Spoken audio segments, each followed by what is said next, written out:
saying, like focusing on that and continuously seeing on that. But it is just, and suddenly sometimes it was just Erica, hello, hello, hello. I'm listening to Beena. Listening to Beena on she's on a Facebook Live with Frauke. Oh, nice. So yeah. So they should be finishing up right now. So we'll just say, got to go. Zoom. Just about that big drawing that Beena did, with all the months and all that. So,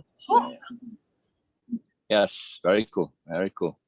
So, she just helped Frauke somewhat to kind of co-facilitate some of the group meetings that she did there. So this is just kind of a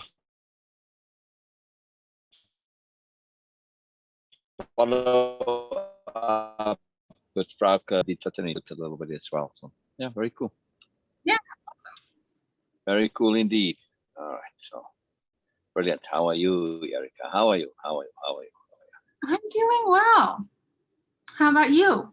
Is it me, or is the hair like straight today, which is cool for a change? It's so different. It is straight today. I know I don't usually wear it straight, but I ran out of time today, so I straightened it. It's quicker to do it. Yeah. So we got Serial Ma'am the White. Yeah. Saruman the White. Okay. In Lord of the Rings, right? That is very similar to this. I have not read any of those books. I've seen snippets of the movies, but not very familiar. Actually, reading the books is quite worthwhile.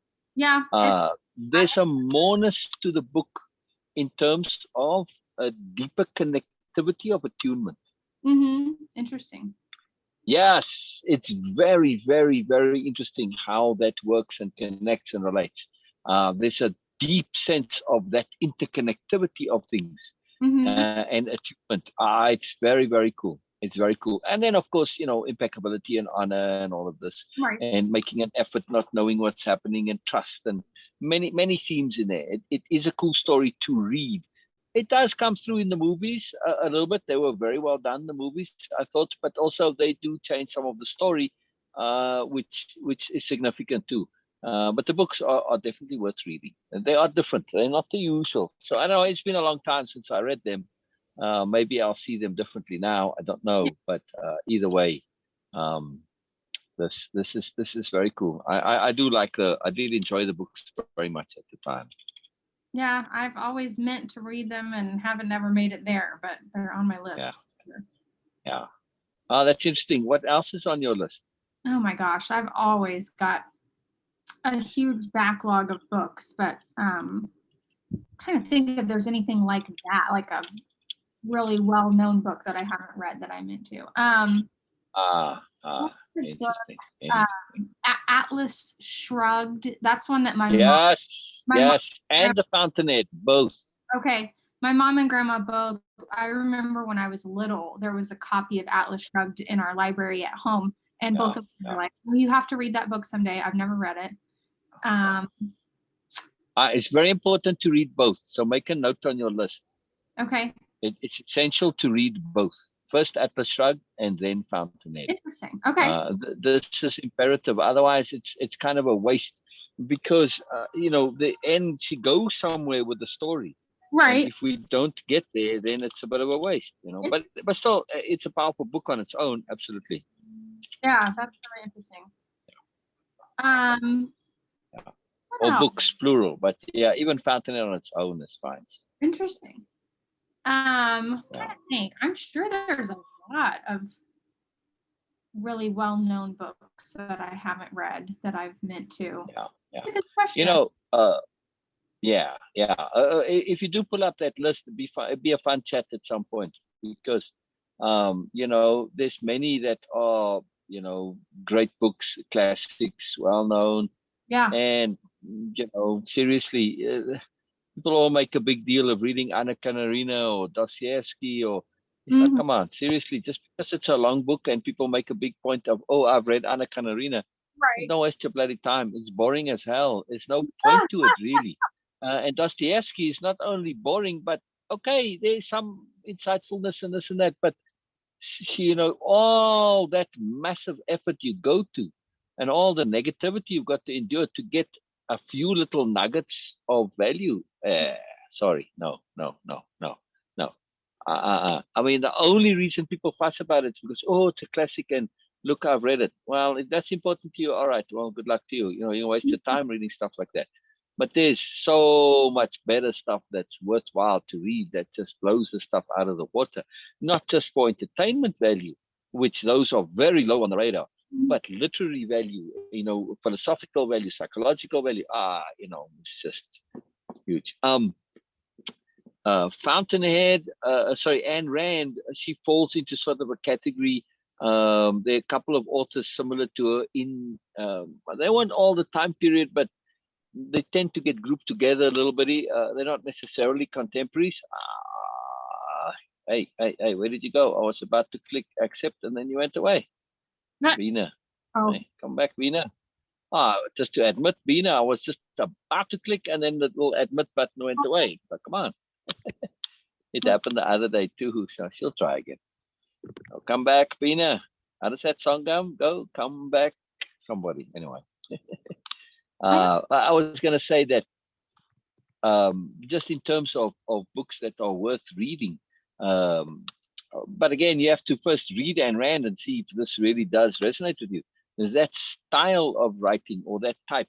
It's literary fiction, really. Right. And sort of before literary fiction became a really big thing. I mean, I guess literary fiction has been around since Jane Austen. Again, it's okay to read Jane Austen from an interstate point of view, but relative to other stories like Ayn Rand, just no comparison, right. In terms of fun and value. But other authors that fill that space, Herman Hesse, very powerfully, yes, very much so. You see, there's Beena now. Okay, here we go. Okay, so Herman Hesse is in that space. Simone de Beauvoir, and trying to think Graham Greene a little bit. There's more, but they'll come to me as we go through. It's powerful stuff. It's fun. It's fun. And then there are more modern ones as well that are really powerful. I've got to say, I have a preference after reading all of those to really enjoy science fiction because it's applied philosophy, I found. Right. After reading all of those, and before I did that whole great reading project, I read fiction, every possible fiction you can imagine. I read tons and tons and tons, hundreds and hundreds of books of fiction. So, when I did that whole great reading project, I was like, now what? Then I couldn't really go back to the fiction. I could, but sort of been there, done that, and it didn't quite have the appeal anymore. But the science fiction, and also like Lord of the Rings, there's a sophistication and a depth, and I think all those literary fiction writers, anyone who wanted to say more, found a way to do it in science fiction, like the Dune series. This is a deeply philosophical series and done in a very entertaining way. It's so much more powerful. Isaac Asimov's Foundation series, fantastic stuff, really cool. Many of Arthur C. Clarke's novels as well, pretty much all of them, but some of them are speculative in terms of possibilities. But Larry Niven, Ringworld, that's about politics. Really understanding. I mean, he proposes instant online voting, and he really goes into the problems that can happen from this instant, and the complications and the strategies and all this. But he's looking at a potential system as a reality, and he's making a fun story out of it. But it really makes you think about stuff. So there's just it's so incredible what you get there and the range of it. It just blows your mind. And if you want an easy kind of a guide to it, just go and look up the Hugo and the Nebula Awards, 2 different awards for science fiction. They're like the Nobel Prize of science fiction. And just read the authors who've won those. Now, some of them, like Ursula K. Le Guin, The Left Hand of Darkness, it's a big book. It was a big book. and everybody makes a big fuss about it. I read it a little while ago, and it's like, okay, it's all right. It wasn't as great. But back in the day, I read. At that point, I read all.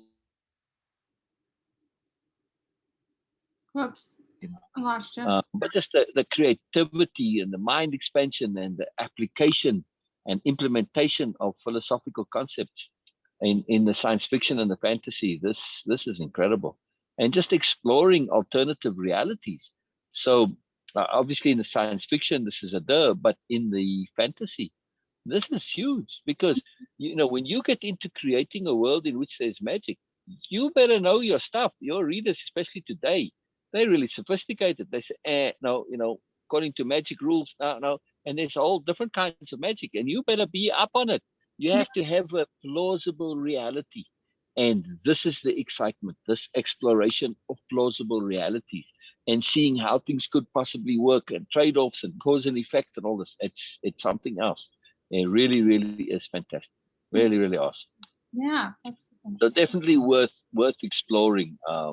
Just to go into it that way. But yeah, in terms of the traditional classics, what I would recommend is to read Homer.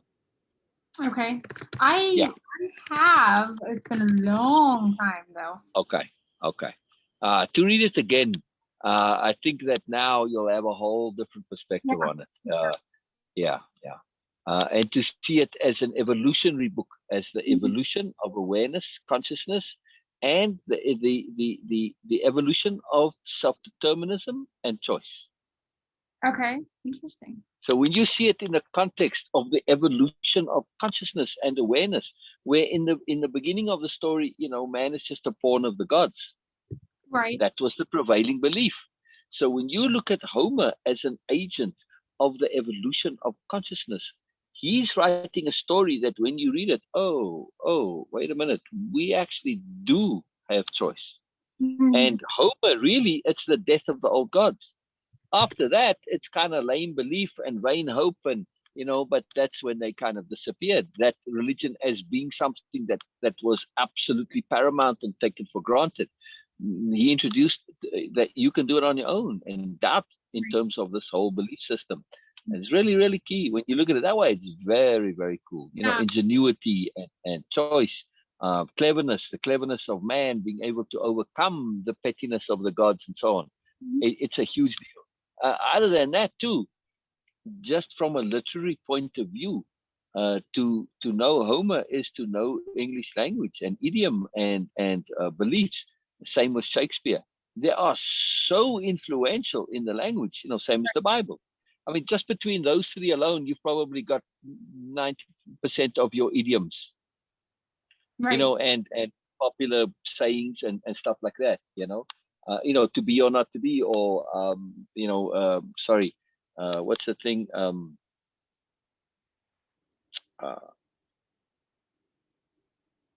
Like don't make loans to your friends, because I forget, I'm trying to remember the line. I could always quote it, but neither a lender nor a borrower be, right. for loan and friend are oft parted.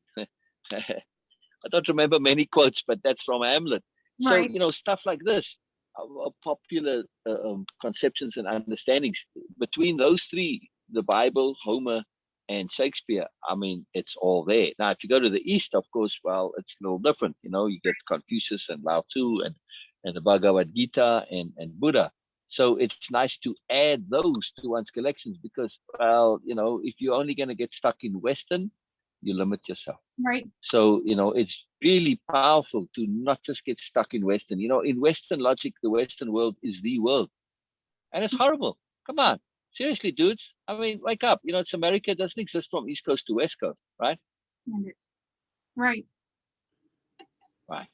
And so it's very helpful to read, those, like I said, Confucius, Buddha, Bhagavad Gita, just to know what Eastern thought is influenced by. Same as reading the Bible. It's very helpful. If you haven't read it, read it as a book. Same with Shakespeare, very helpful. And Homer again, too. You might want to add Aristotle and Plato if you really want to go a little deeper, because as much as Homer was influential, even to this day, we are influenced by Aristotle and Plato. For instance, Plato recommended we send kids to school at age 6. Yeah. We do that. And I think Aristotle said, like, I don't know, some other nonsense about short hair or something, also a thing that influenced later came with Paul, for men to, I don't know, silly stuff. That when you recognize it, you see how incredibly influential they were. It's astonishing. It's absolutely astonishing. And you see some popular, especially with Aristotle, some popular misbeliefs that he propagated that still stuck. Right. He was pretty arrogant, really. It was amazing. He came up with a lot of interesting stuff, but he was also wrong about a whole ton of stuff. Between the two, Aristotle basically has more influence than Plato, and it's unfortunate because Plato is a bit more complex, but more complicated. But you have to think with Plato. Well, no, Aristotle is easier, one-step logic. All right, there you go. Right. Still with us today. Very interesting. Yeah, it is. It's very interesting. So, other than that, books that had a massive, profound influence in the West, certainly Buddhism, absolutely. Yeah, Buddhism has a very big influence. We don't realize how much, but this thing of the desires being a negative thing. Right. That's the core. Unfortunately, sorry, Buddha, but I have an amendment for you. Inappropriate desire is the root of all evil, the cause of problems. Right. So just amend it a little bit. But nonetheless, once you add that inappropriate in, it's quite profound. And then the Noble Eightfold Path, right living, right understanding, right livelihood. I wish you had knew the word appropriateness. It's like, come on, just you could make your whole Noble Eightfold Truth into one single word, appropriateness. Okay. So, yeah. And then there's a few other books that stick out, like Machiavelli, for instance, and Sun Tzu, The Art of War. Okay. As a business book, this is a big deal, as is the Book of Five Rings by Miyamoto Musashi. Yeah, that's actually where appropriateness as a named concept dawned from me. Or blossomed, I should say, not dawned, blossomed. It was always around the concept. I know. And I understood the concept and I lived it. You've read Musashi, the Book of Five Rings? I know I've heard you talk about that before. Right. But he kept on going on about be like the basket maker, be like the weaver, be like the candleman, whatever. And it's like, dude, seriously, your whole book is saying the same thing. It could be just, I was very irritated at the end of the book because it's a big deal book. It's one of those business books as well. And, big deal in classical literature. I said, come on, your whole book can be summed up in one dang word, appropriateness, because I always made that effort to conceptualize things, the same way we do for Dictionary of Power. And then it's like, whoa, I realized then it was backward retroactive in everything that I've done. So, but it came from the irritation when condensing his whole book. Irritated. It could be in one word. Just me and my knuckleheadedness. But still, it's these books are powerful, especially Sun Tzu. Much is still quoted from Sun Tzu, and it's influential. So, just to understand the world, it's very useful to read some things from an influential point of view. And right there, we've got maybe a dozen, 24 books at most. Right. And you kind of get a real insight into the world. Now, are there others that have been influential? Yes. But compared to the influence of like Shakespeare and the Bible and Homer and Plato and Aristotle, Confucius, Buddha, Bhagavad Gita's influence is much more subtle. Buddha, huge. Bhagavad Gita, not so much. At least I'm talking about in the West now. Of course, in the East, it's a whole different deal. It's a much bigger influence there. But there are other texts like the Dhammapada and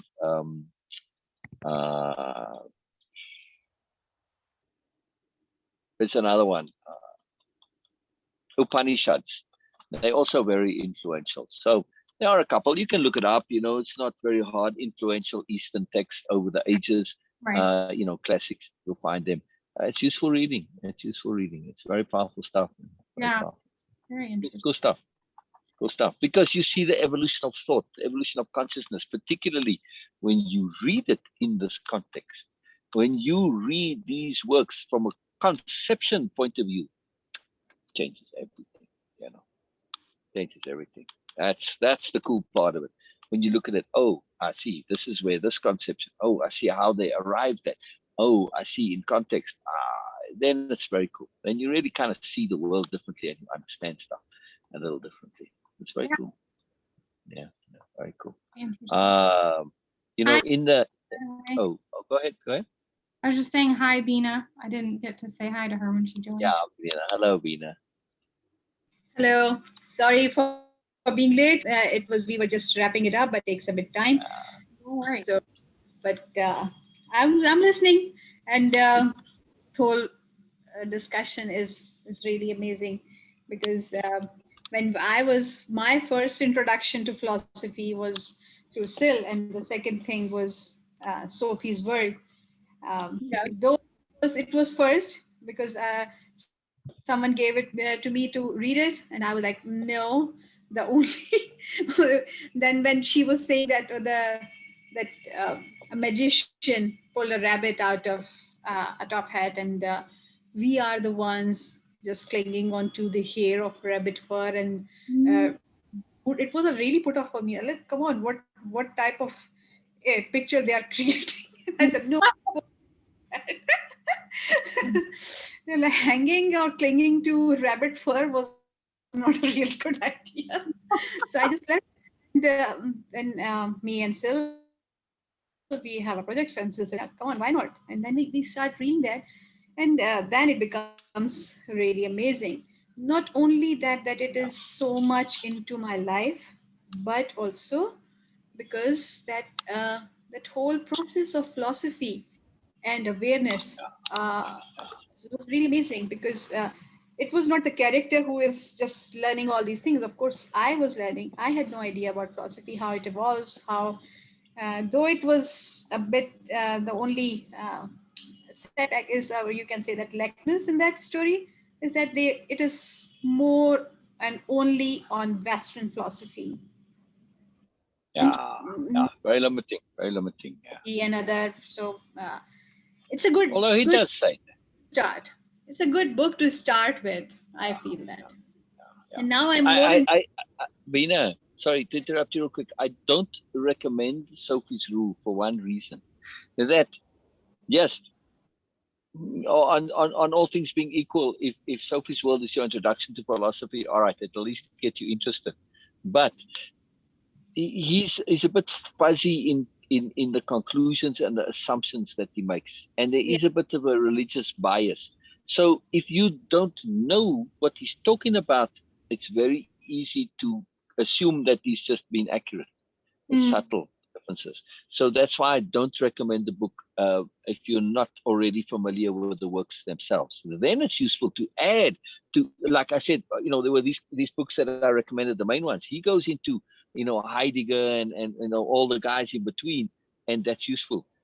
Because now you hear, Sartre, and you hear the whole thing. So it is a development, but they're not all that hugely critical. They are in philosophical terms, but not in practical terms. There are a couple of recommendations that I did miss, by the way. I just want to put it on the recording here, and that is the psychologists. Okay. Well, first in the philosophers, Nietzsche. Right. To read Nietzsche just for the pure prose, just the intellectual artistry of Nietzsche is something else. And he's subtle. Keep in mind that much of what Nietzsche is saying is a very subtle rip-off of intellectuals of the day. So he'll make a great case for something sounding on the surface. If you're shallow, you're going to think he's making a great case for superiority. But yet he's telling you you're a bunch of arrogant pricks, and that's it. He's really sticking it to these guys. And they didn't get it half the time. Yeah, it's really, really interesting. And then when they did get it, they hated him like crazy, right? Because he would really make fools of them. So there's a subtlety to him. He's a satirist besides a philosopher.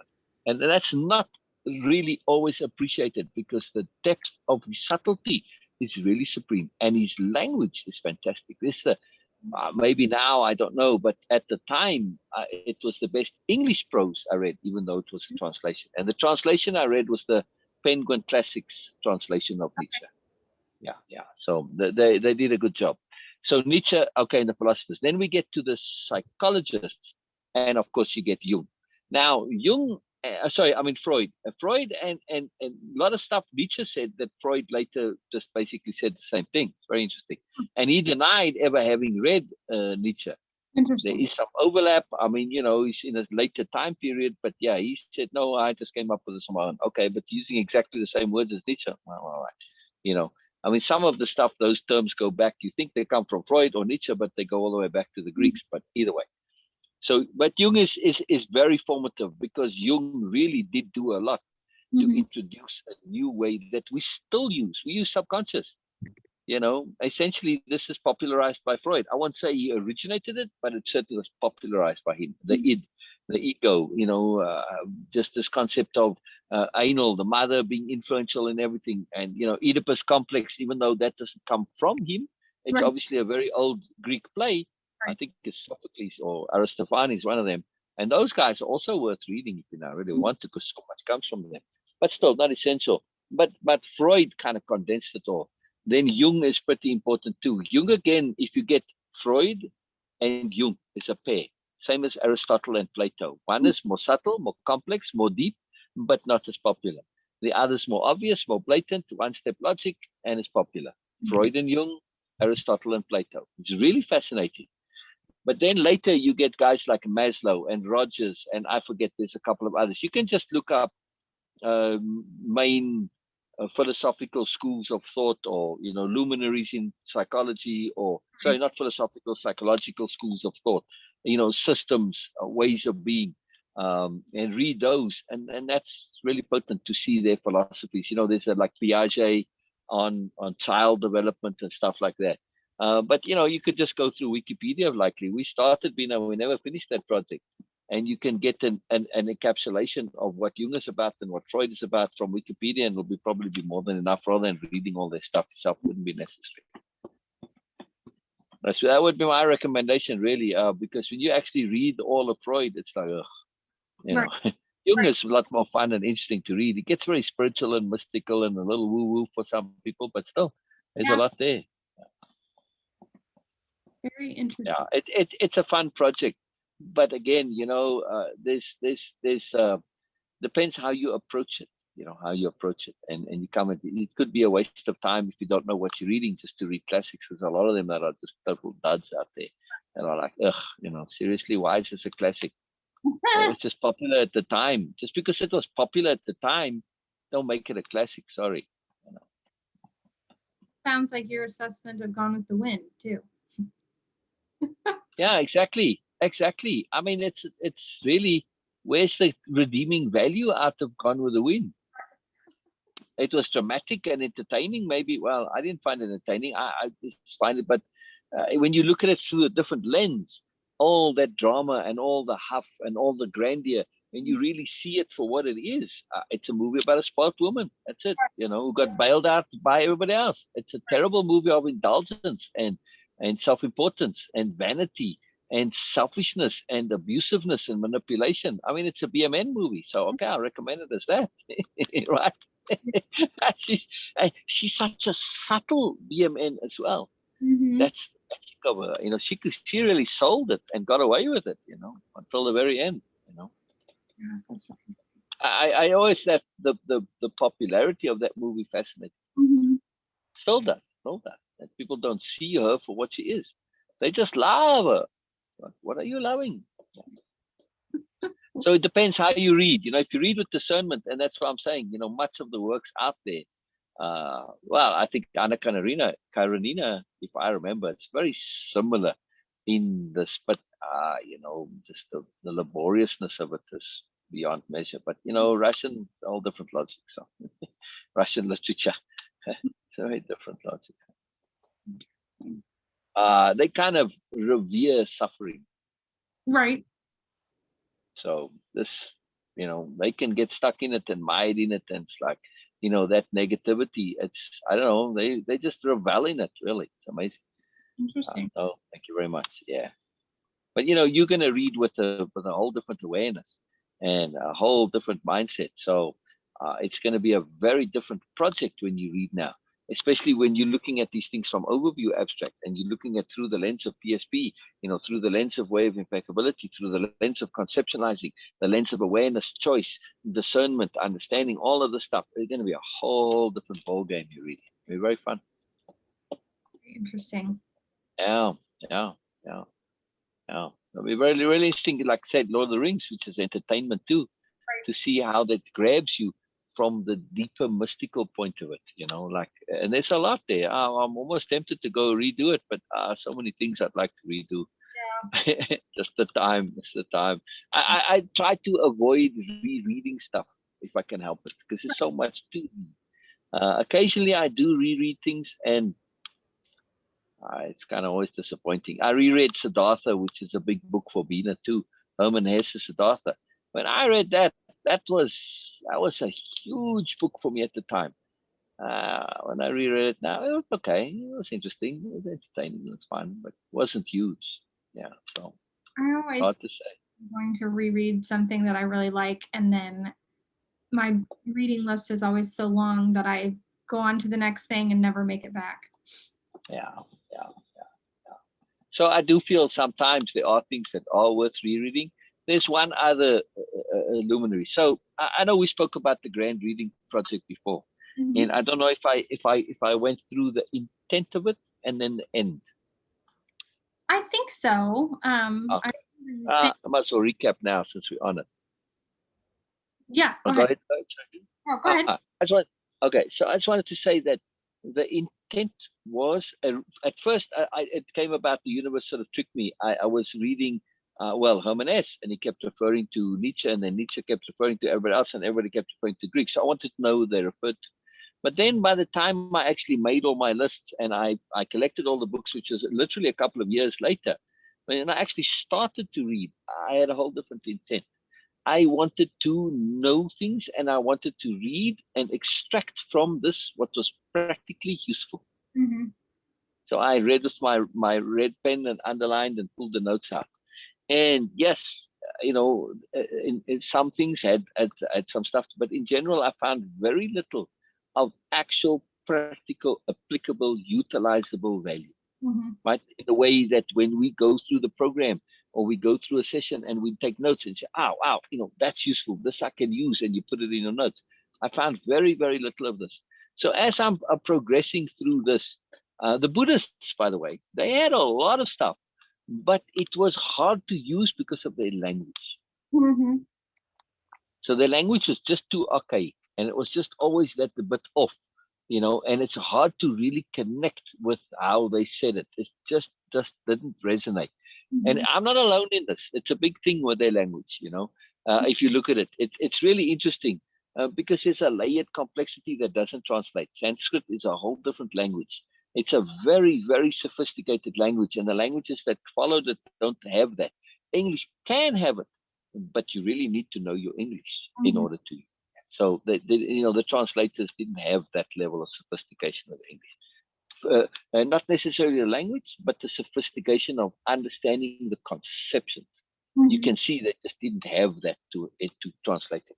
So it was a little bit frustrating, but it's also, Buddhism is such a vast thing with these different Hinayana and Mahayana and Tibetan Buddhism and all these different schools, and they go off onto these crazy tangents, and then it becomes ridiculously complex and complicated. But if you just take the original stuff that Buddha said, like if you go through the Bible and take what Christ said and extract his quotes, it's a whole different thing. Christianity is very different to Christianity. We spoke about this, right? So anyway, so I'm going through all this reading, and the stuff that I'm taking out and putting into my notebook is just not really a lot. And it's like, this is kind of a waste of time, really. So I was a bit depressed, especially when I came to the 1700s and the 1800s and the 1900s, with that Dostoevsky and Tolstoy and Balzac and God knows, there's a whole bunch of these negative guys. And I'm like, sure, but this is where it ends up, all of this stuff, and it's really nothing. And even the psychologists were not all that really potent in terms of usefulness, right? That I could apply to make a difference to my life. Understanding Freud didn't help me all that much, really doesn't give me a way to live in terms of replacement. And so I was getting a bit depressed, and I was starting to think what it is that I would like to get. I started to envisage what I wanted. And I still remember specifically saying, language, important. Stuff that I can really use, two, important. And three, exotic. I don't know why. I was just tired of all the boredom and boring stuff. So then I came to Castaneda, and uh, I hit the jackpot there. You know, in terms of stuff that my red pen would underline, and I also wanted something that had a completion to it, at least as best as possible. Because everybody else had little bits and pieces, right? And you put them all together, and you got kind of a wholeness to it, right? The Buddhists had a bit of a complete system, but again, it was so diverse and so spread out. It wasn't tight. It wasn't condensed. So in Castaneda, there was that to some extent, again, very spread out, but much better than the Buddhists. The language, excellent. The exoticness, really excellent. I mean, a lot of wild stuff in Castaneda. You got to read past that, but it's very entertaining. But the underlying, the core philosophy, you'll see is real deep sobriety. And of course, impeccability is a very key point there too. So, that resonated. Then I started to see, what I had been doing all this time. And yeah, it simply materialized in a way. And at some point you start to think, am I reliving a life in which some other life that this was, that, somehow I'm involved with this. It's really fantastic when you get to that point where you start to recognize yourself. That's when things resonate. And it's really cool that. So you'll see if you ever read that. But do read it with caution, read it in order, and read it with saying, I've got to put all the stuff that isn't actually utilizable, set it aside. It's interesting. It's fun. When later in the books, Don Juan says, look, all the stuff with the power plants and that's just because you're an idiot. Don Juan's words. You didn't need it. You're just an idiot. We had to shift you. We had to move you, and kind of crack you open a little bit because you were so stuck in your foolishness. Right. It's fascinating. It's really fascinating. Also, Carlos is a product of his times. You look at when the first book came out in '67, the height of the hippie time, and drugs was a huge deal. And yes, we got to remember those times were actually very conservative. People forget that. For the man in the street, the average person, IBM blue shirt, the white shirt, and the tie, and all that stuff. This was the thing then. So, and you see, if you look at when the Beatles went on TV, there was suits and ties, right? Their hair coming over their ears. This was a massive scandal. This was they had to really fight for that, to go on TV with their hair over their ears. They said, okay, we'll wear the suits, but we're not cutting the hair. It's a big deal. Yeah, that's Major deal. People forget that. So anyway, my point is very conservative. So yes, the hippies are a big cultural impact, but they were very few in number, but they had a significant impact. So of course, every conservative person who's interested, in the hippies, who isn't a hippie, Castaneda comes with this exotic stuff and drugs and all this. Wow, it's very, it touches them and appeals to them. So, and then he changed as the climate changed over the years. I mean, he writes from '67 till the '90s. You see how his books adapt to the changing culture. It's pretty interesting. Yeah. And I don't know how intentional it is, but he certainly reflects it. So, yeah, interesting. Yeah. But nonetheless, so there you go. There's, reading 101 in a nutshell. Now, I'm missing a lot of modern books, modern classics, like The Alchemist, I guess. Again, in terms of actual usefulness, not all that much, but still what there is quite profound. So, okay. But again, it's entertaining with useful. You're going to find the same amount of usefulness that you get from The Alchemist in Lord of the Rings, in terms of conceptions, maybe a little more, but similarly, you know what I mean? Lots of entertainment, lots of story, but with that power in there. Right. That's it. But you got to extract it, okay, it's a little easier in The Alchemist, but definitely with Lord of the Rings, you're going to have to extract it. Dune, it's a little more obvious in Dune, but still, you have to pull it from there. It's very cool, very cool. Like in the third books of Dune, he really, really goes into consciousness big time. He becomes this God Emperor who's, he sees that he knows the future, not entirely all of it, but it's hell for him. because he's become a true God and he just knows what's coming. So he's bored out of his skull. But then there's some people that he can't see what they can do. They're unpredictable to him. And even though they anti him and are trying to kill him, he loves them because, well, they're exciting. So he explores the evolution of consciousness taken to its end, to its ultimate end. And this is something else. So when you read Dune in the sense of the exploration of consciousness and awareness and, being more, taking moreness to its ultimate, hey, it's fantastic. It's really, really, really powerful and very entertaining also. Yeah. Yeah, so lots of stuff. Anyway, I'm not sure how we got stuck on this, but anyway, you started it, I'm sure. I'll blame you. I did. I started talking about reading. But yeah, I have been reading. I've been doing lots of reading. Details, please, Erica-Jayne, details. Checking on the chickens real quick. We've been, which by the way, at the beginning of this call, I think Mom probably mentioned it to you yesterday, but the entire state is doing rolling blackouts. Wow. Too much draw on the power grid because we're having crazy low temperatures. So if we get cut off, if I have to drop, then it's just because they're running through different neighborhoods, cutting everybody off for an hour, and people across the state lost power this morning, but somehow we didn't. We weren't part of the same thing. Wow. If we get cut off, then I'll just have to catch up with you guys.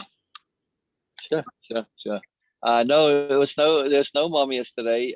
She had no water, so she was sloshing around in homemade water protective shoes.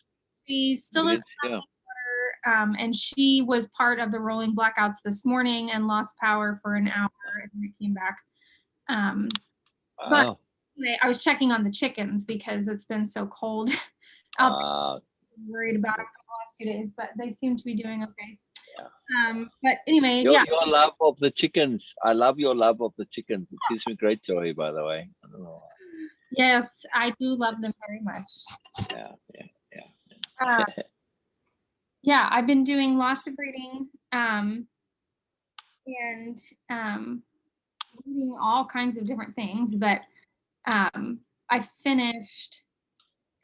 I'm sure Mom talked a lot about Your Body Is Not an Apology. She read that book. Nope. I haven't talked about it. We haven't talked about any reading. Yeah. Surprised. Yeah, she had been listening to one of Brene Brown's podcasts. And she had the author of Your Body Is Not an Apology on the podcast several months ago. So Mom started reading that book. And recommended that I read it, and I finally caught up in my reading list and got to that point. So I finished that over the weekend, I think. Yeah. And that was a really, really interesting book, really good, and started on a book called Untamed by Glennon Doyle. Which I had seen recommended by a couple of different people. And I just started it, I think yesterday, but I've listened to quite a bit of it, and it's really, really good. I'm really loving it so far. And it's really amazing to me how many of the concepts, I say this all the time, I feel like, and it happens often, but in this book especially, it has really hit me how many of the same concepts, not only from, I think the difference for me is I constantly see people sort of reflecting similar concepts from Way of Impeccability in other places, but in this book in particular, she has talked about multiple things that for me were sort of conclusions that I came to personally as a result of thinking things through and thinking in a different way because of Way of Impeccability.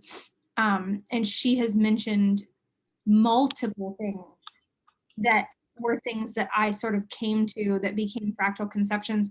And it's so fascinating to hear the words come out. I'm listening to the audible narration. Yes. So fascinating. Yes. words come out of her mouth, and I'm like, that's literally the exact same. Yes. Yes. Oh, that's exciting when that happens, and kind of freaky in a way too. Yeah. It's freaky, and you're like, okay, you know, and especially when it happens multiple times. Yeah. And it always fascinates me how same conclusions through different means. That's fantastic. That's fantastic to hear. I got to my conclusions, but to hear how she came to the same conclusions through a completely different experience is so fascinating to me. But she talked yesterday, I was listening, and she was talking about how she came to the conclusion, and she literally, I mean, this was what it blew my mind, because it was exactly what we had been talking about several weeks ago. She said she came to the conclusion that should and shouldn't, that good and bad, and that right and wrong are made up social constructs that are basically intended. She didn't say, she said it in a slightly different way, but the basic takeaway for me was she was saying these are things that were created by BMNs to perpetuate nonsense concept of and oh my gosh, you know, this is, and those are the three, you know, the three things that we have talked about over the last 2 weeks.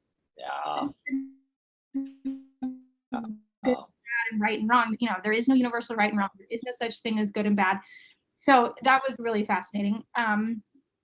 And then she has shared, she also, I was listening yesterday, and she verbalized this concept that I have been sort of chasing around for several weeks and hadn't exactly come up with a good term for what I was kind of looking for. And she blurted out this term that I was like, that is exactly what I was thinking, and just haven't found a way to say it. Which she was talking about, you know, I've been sharing over the last few in our Zoom calls about how I keep kind of coming back to this concept of of laws, you know, underlying sort of laws, like metalogic laws, universal sort of principles and laws and concepts that sort of balance out moving in motion. There might be sort of chaos up at this level according to our understanding, but underlying all of these things are laws and rules. And that concept, I've sort of chased that around and tried to figure out, you know, how do I all this? What am I sort of thinking? And he was talking in the part I listened to yesterday about she's had a really interesting journey with spirituality and religion. And so she was talking partially about that. And she said, you know, really at this point in my life, there's lots of people have many different conceptualizations of God. There's people, sometimes God is very too much baggage with that term. Say, whatever, she got all these different examples of things. She said one of her friends called God Sylvester because Sylvester, what's the short of Sylvester? Yeah, still, I know. I thought that was funny. I'm just taking the opportunity. That's what I'm saying. She said, you know, one of my friends calls him Sylvester because it's just too much baggage with God. So I thought that was funny. But, you know, there you go. Apparently still is, you know, another synonym for God. But she said her personal favorite sort of conception. I don't know why, but I just made that up just to not be Sylvester. So that doesn't work. Sorry. No. It cut out. You got the audio. I lost you on the audio. What did you say? Oh, we were just having fun. I made up a little story about a character called Syllabus, and he's very adamant that no, do not abbreviate to Syl. But I always, when people say my name, when I say it, they think I'm saying Sol. So I say sil as in silver, but I'm going to change it to say sil as in syllabus because it's spelled the same. So because they don't get Sylvester, they go to Sly. So I can't say that. So sil as in syllabus. So all right. So not Sylvester, in other words. So no, that doesn't work. That whole fun analogy there. That's funny. But Yeah. her favorite conception of God or of, I think she was talking about faith too. She said something about faith is, and she called it the unseen order of the universe. And I was like, yes, Yes. that's exactly what I've been trying to conceptualize. Yes. And she goes into this explanation, and it's basically exactly what I have been. Yes.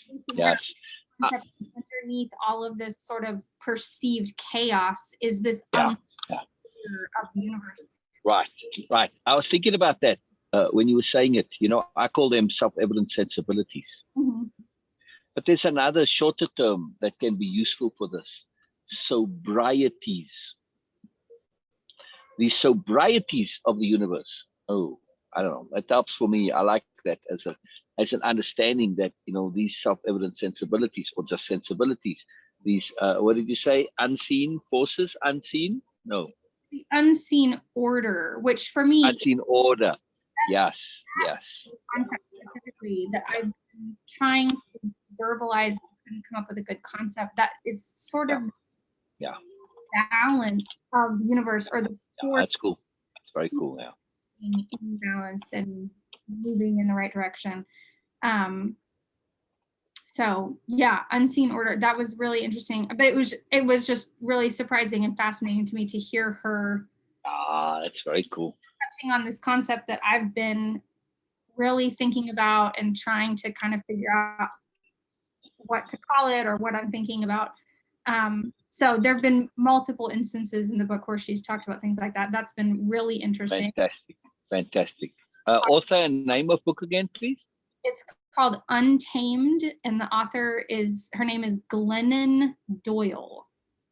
Oh, Glennon Doyle, not Arthur Conan Doyle, but Glennon Doyle. Which Glennon is a really unusual name for a woman. Yeah, a school name.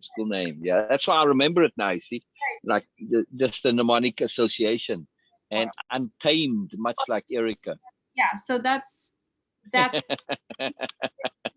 interesting because she's touched. It's kind of interesting because the book jumps around a lot between different concepts and like past and present and all these different things.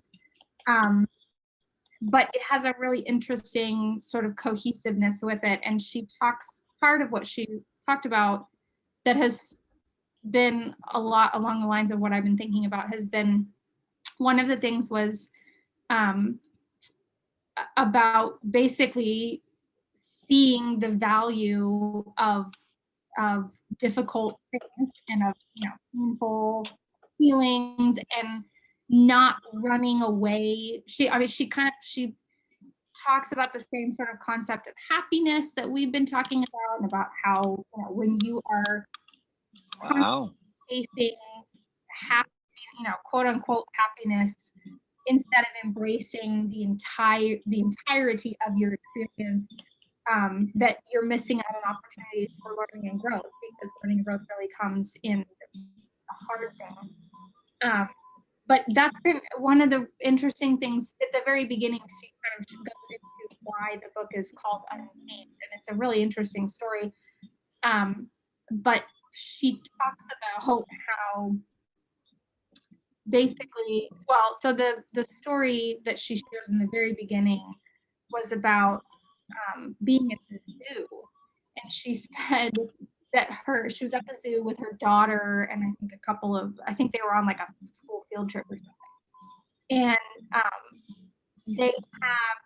they go up to the cheetah exhibit, and there's a zookeeper there that's doing a demonstration, and they said, okay, you know, we have this cheetah, her name is Tabitha, she was born in captivity, she was raised with this golden retriever that they had leave with them in the exhibit, and said, we use the golden retriever to tame Tabitha, because whatever the golden retriever does, Tabitha wants to do, because they were raised together.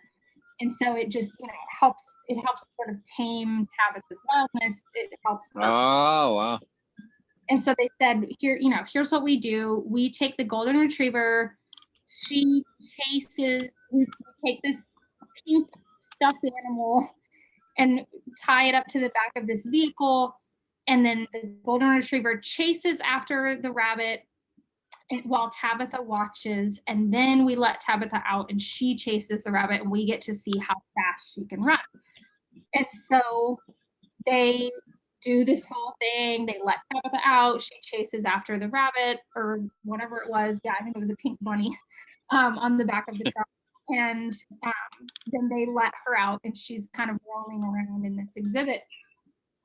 And one of the kids asked the zookeeper, isn't Tabitha sad about being in here and not being out in the wild? Doesn't she miss the wild? And the zookeeper said, oh no, she was born here, so she doesn't know that there's anything different, going on.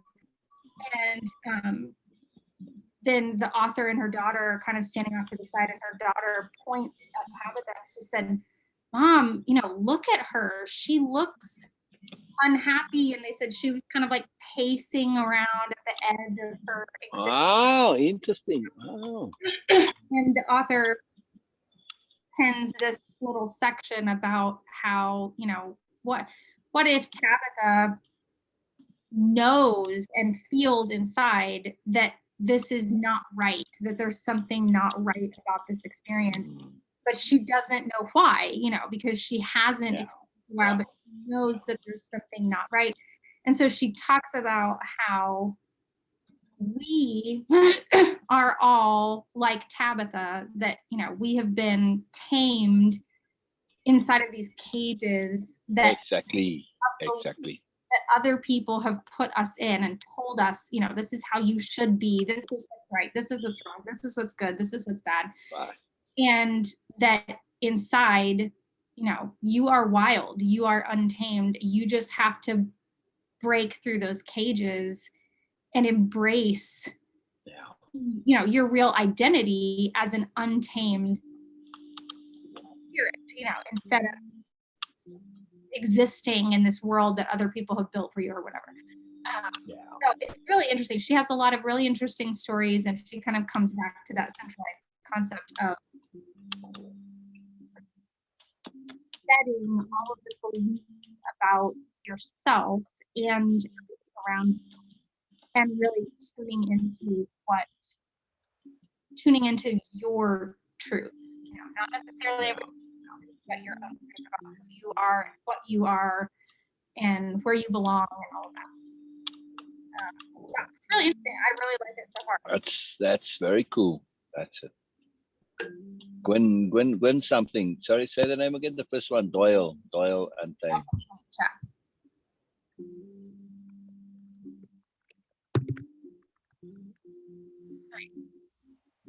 Oh, Glennon Doyle. I thought it was with a Y, like Glennon Doyle. It's Glennon Doyle. It is a woman. Yeah, that is more of a guy's name, but yeah. Well, sounds like that. Yeah, Glennon Doyle. Oh, wow. Okay. Oh, wow. Untamed by Glennon Doyle. Oh, very cool. Very cool. Yeah, it's very really cool. Really good. I'm enjoying it. Yeah. Yeah, I'm trying to remember what else. She talks about one of the quotes that I found that I read yesterday was feel it all. Oh, interesting. Wow. And to believe that we're only supposed to ever feel positive emotion. We're only ever supposed to feel happiness, joy, positivity, whatever, and that any of the other quote unquote negative emotions or experiences, we're supposed to avoid those as much as possible and sort of shut them off. not feel it. We shouldn't be feeling sad. We shouldn't be, whatever. And so she made this big point about feeling it all because yeah. Because if you don't feel it all, oh, sorry, go ahead. I lost you there. Sorry. Yeah, that, to feel it all, because in those difficult feelings and experiences is where you see the opportunity for growth. And basically she was talking about self-proving that, when we go through things that are hard, we prove to ourselves that we can we can feel those things, we can experience those things, and make it through to the other side and learn something and grow from that. Wow. Definitely part of my thought processes over the last couple of months.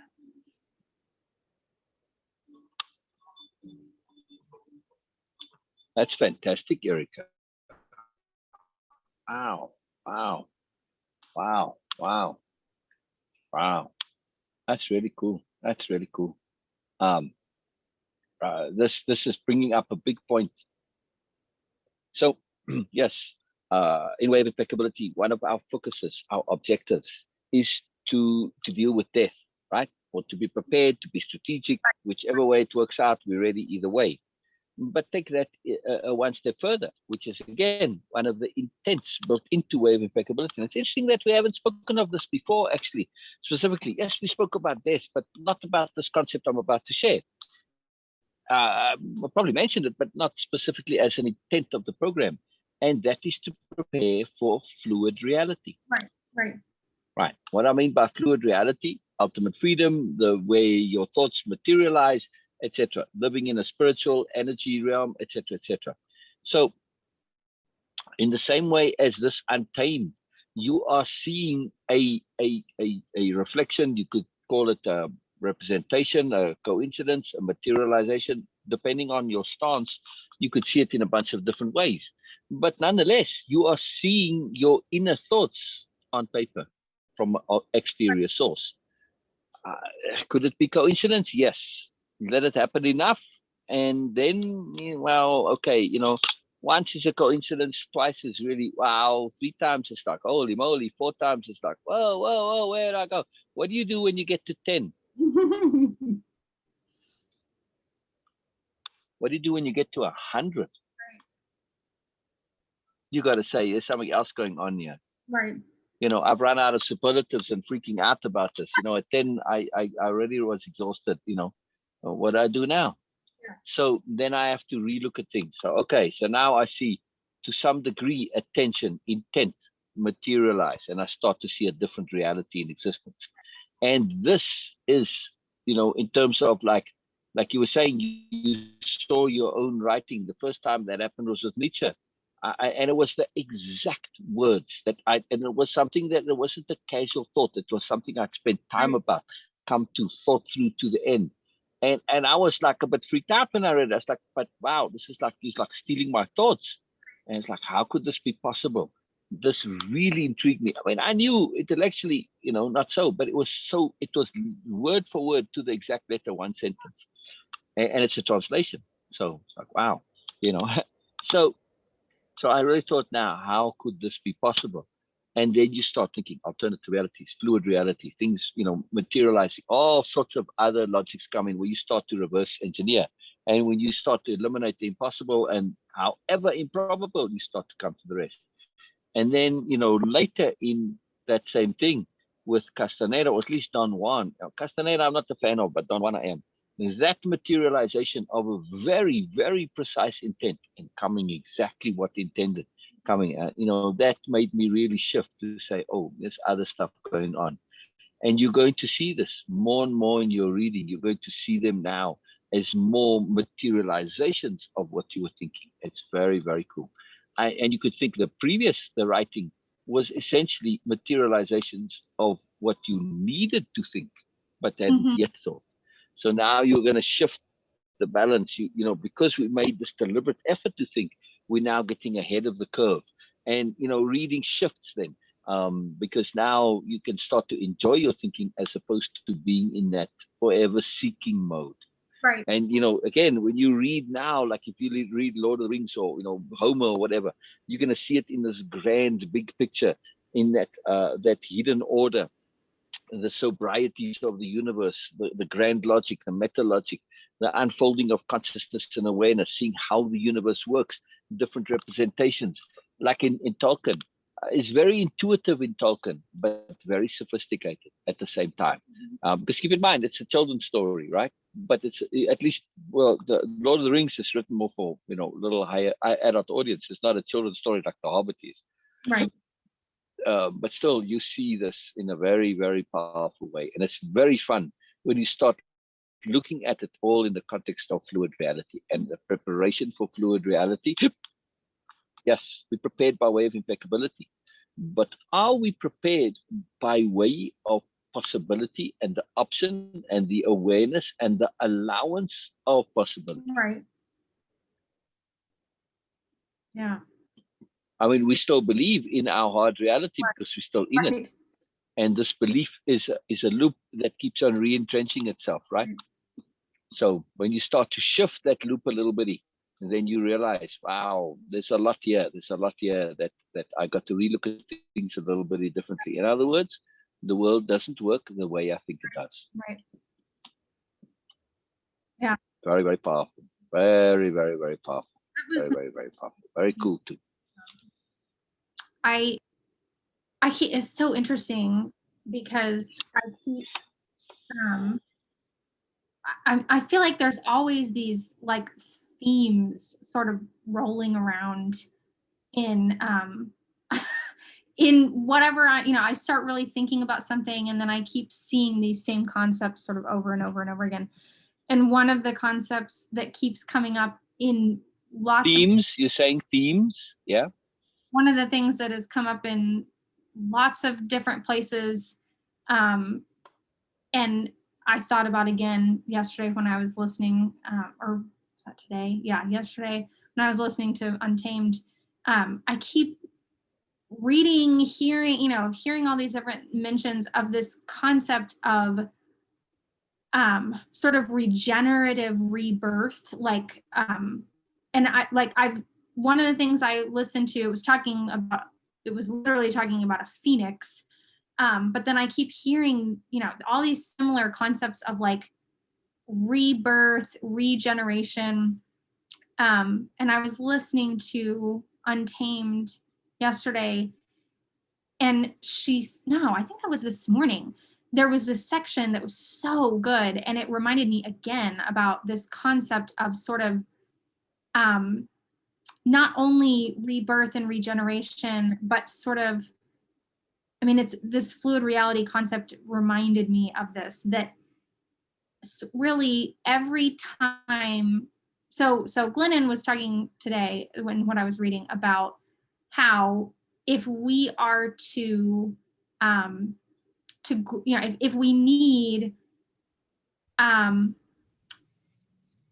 if we need to sort of let go in order to grow, that when we are willing to, there you go, that's it, that's the one, that is the one. An audiobook too. And she narrates it, which is great because she does a really good job of narrating. She was talking about how I have to put it on hold. It's what?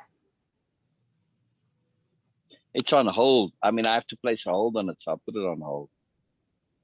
Oh, really? It wasn't immediately available, in other words. Yeah, that's cool. Yeah, so it's obviously popular. Good deal. That's interesting. Yeah, that's right. Weird. Yeah, well, I have it on hold, so I'm going to keep watching my things to see when it comes off, and I'll listen to it. Yeah, that's what I've been listening to. I'm just going to treat it as a book written by Erica. Oh, well, there we go. Yeah, that's interesting. I wonder why it's on. One moment, please, Erica. One moment. Let me just switch my uh, my reception here. It's Whoops, I've lost your audio. Yeah. But please continue sharing, Erica, what you were sharing about that, letting it go Yes. to grow. there we go. There we go. All right. Say again the last thing you said, please. So she was talking about, coming off of this same concept of not seeing difficult circumstances as something that are bad, to see things that are and it's so interesting because another kind of, again, related to the phoenix concept that I keep seeing everywhere is this concept of like burning and fire, that like when you are sort of being pushed to go through the flames, when you are being pushed towards something that is going to be a challenge for you, that when you come out on the other side, there's this rebirth process that happens, and you kind of level up, through this difficult experience. Yeah. When you face it and you see it for what it is, then you come out on the other side different. And she was talking about, in the thing that I was listening to this morning, she was talking about, she said something about wanting to, she said, I want to be living in a state of perpetual becoming, which I really liked that concept. And she said basically constantly being reborn and tearing down your old beliefs, taking your old beliefs, really figuring out in every moment what is true for you and burning everything else. And that in the process, every death of self in that way, of burning these old beliefs, letting go of these old concepts, in every new death and rebirth, you become a more true and beautiful version of yourself. Yes. And she said something about, she said constantly, it's a process of constantly surrendering who you just were to become what the present moment calls you to be, which I loved. But that concept to me, in terms of fluid reality, the reason that made me think of that was, it makes me think of, with each one of those sort of burning rebirth processes, that we're becoming more, not only becoming a truer version of ourselves with each rebirth through stripping away these old beliefs, figuring out what our personal truth is, what's right and good for us, but we're also becoming more and more appropriate for handling fluid reality. That each of these new rebirths, exactly, we're getting closer and closer to being sort of an appropriate vessel, or I don't know, part of this ability to handle fluid reality in some way. Yes. Our ability to be appropriate thus is constantly compoundingly enhancing. Right? In other words, our ability to be flexible, fluid, adaptable, to figure it out, to discern, to anticipate, to expect appropriately. Everything that comes from appropriateness, to have appropriate motivations, appropriate intent, everything that is necessary for fluid reality. It's all wrapped up in the mechanisms of appropriateness. Yes? Right. How cool is that? Absolutely. Yeah, it's very, very, very cool. Yeah? Yeah. Yeah. Very, very, very cool. And the other thing where she was saying constantly, what did you say? Reinventing, kind of? I forget the exact words, but constant, that she was talking about this, process of being in a state of perpetual becoming. And she perpetual becoming. Yeah. said that for her, it's a process of constantly surrendering who you just were. Yeah. What the present moment calls you to be. Right. And that for me, if I play name that app, that is saying that it's only as good as it lasts. Right. Okay, it's a short version of it, but you throw away, and whatever comes as new, you adapt, you apply, you implement, and that's it. So this constant, upgrading, constant upgrade. That's appropriateness, right? It's Exactly. setting. Yes. Basically, it's choice for me too. That when you make a choice to be what is appropriate in the present moment, Exactly. that is an impermanent thing. That just because I've made a choice to be this person right now, be this version of myself right now, the present moment is constantly changing and has constantly new requirements, inputs, whatever. And so in order for me to be constantly appropriate, I need to be constantly shedding the previous version of myself in order to be the appropriate version that the present moment calls for. Which is, sort of, to me, it goes back to the concept of choice that was so big for me, of reevaluating your choices.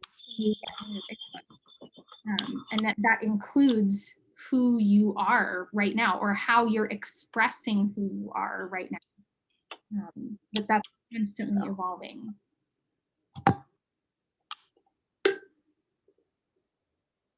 It's a point I wanted to make.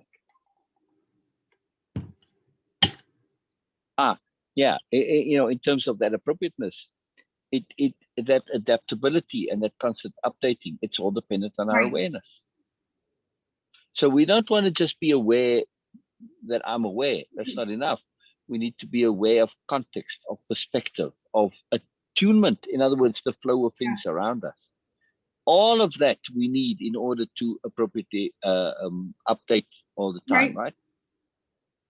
To keep adjusting as appropriate. Here's the key though. Do we need to know something specific in order to appropriately update? Do we need precise, exact skills, or can we just trust our ability to understand appropriately and our ability to be appropriate and to update and upgrade appropriately if we recognize what's going on around us as being an update? Yeah, absolutely. I think so. It's automatic. It just happens automatically. Right? Yeah. It's just awareness that's required. That's it. Right. Sophisticated awareness, yes, but nonetheless, still just awareness, right? Absolutely. Very cool. It's very, very cool. Hang on 1 second. Yeah, I want to make Beena the host. There we go. Okay. See, Beena, I like to make you the host because then the sound, it does, it goes to you, not onto me, in terms of the primary and ducking other stuff. So just remind me to make you the host. Okay. Fantastic stuff, Erica-Jayne. I'm keen to read stories by you. I don't know if you have an interest, but I think I've said this before, but I am keen. Or sharings or writings, the story of Erica-Jayne or alter ego, herself, nonfiction. I don't care what, but more rather than just your notes, writing where you've done your right ugly, you splurged, you just let it all out, and then you tighten it, you edit it, you construct it, you put it into a post, an article, a story, whatever. Again, please just take it as my indulgence and my fantasy. I don't feel it's something that you should do, need to do. It's my own pure greed, that's all. So if I never get it satisfied, well, too bad. So hard luck.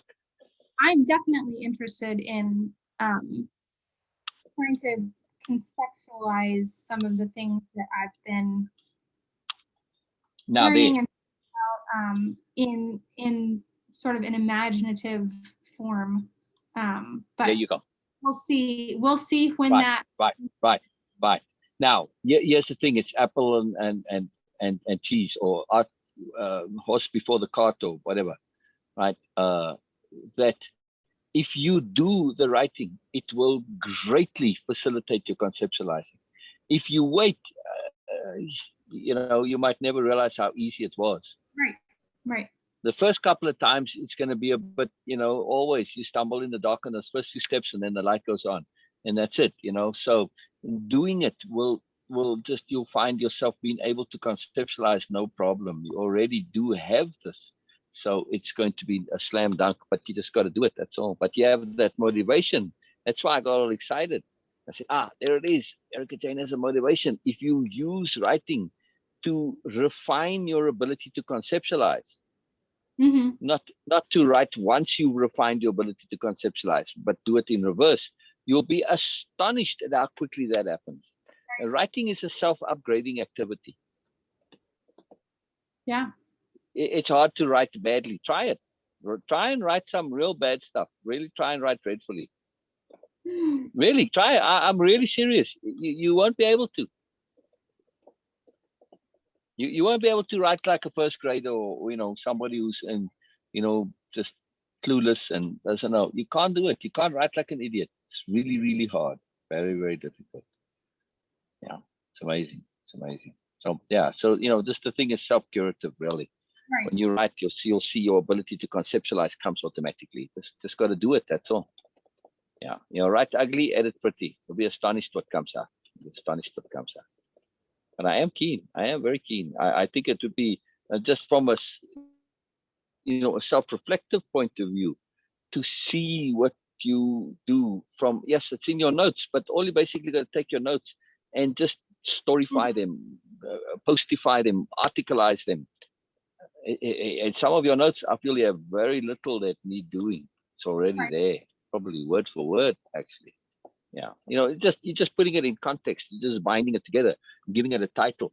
That one simple thing of giving it a title puts it into a contextual framework, which it conceptualizes it right there. The title is very, very important on stories. Right. Very, very important. It shifts and influences somewhat the arena of conceptualization. It's very cool. Very cool. It's fun too. Titling is very fun. There's an art and a skill to it, in my opinion, which I don't typically see. I get a little too prosaic and too boring with the titles, to say it in a very mundane way.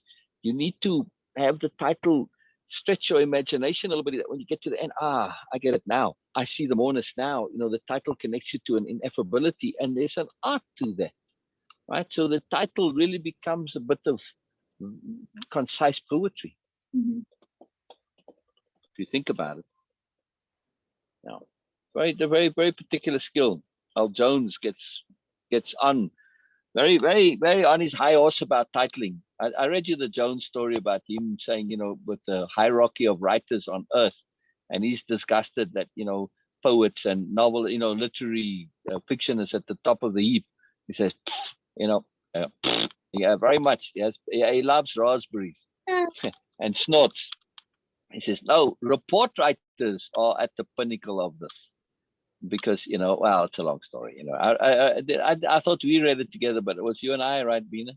We read it? I don't think I've read it. Oh, okay. Well, Jones is the alien, Yes.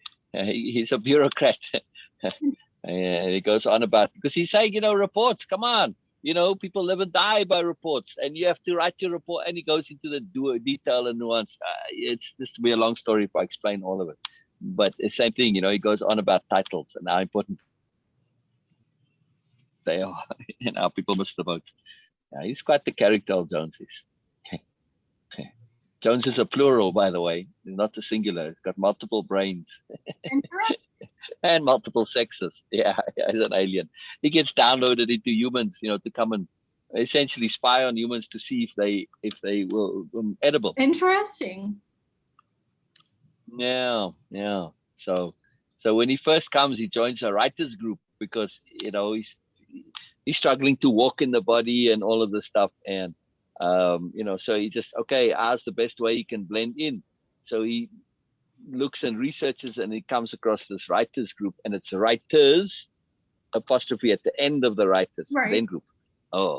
Which is appropriate, right? And it's very unusual to have an apostrophe after. Normally it's writers apostrophe and then the S. So he's and there is an actual group on Facebook called Writers Group with the apostrophe after the S. these guys got it right, and he's in bureaucratic heaven just seeing that. Okay, somebody's got some sense, and then he sees that the writers there are like all over the show, and he's sort of like, well, as a representation of humanity, well, he's done a bit of research. None of them really represent humanity. They can pretty much say anything, and well, he recognizes some of them. Are they also sent down here? He's not sure, because they're just a bunch of weirdos. And as a writer, you can say and do anything, and nobody questions you. So okay, I'll be a writer. So, and then it's a whole long story. But anyway, it's a very he reads this post that sends him into a tiz. He thinks it's all directed at him. But anyway. It's a long story. I'll share the article with you sometime, or story. It's a fun story, very very nuanced and layered, and a bit of satire. Yeah. So yeah, Jones is a fun character. But it's useful, Jones. Actually, since we're on this topic of writing, Jones is a vehicle, and in this case, Jones came about because somebody made a typical post where they. I don't know if you belong to any of those big groups like that. I mean, you don't see it in Sassy Group, but do you belong to any big groups on Facebook?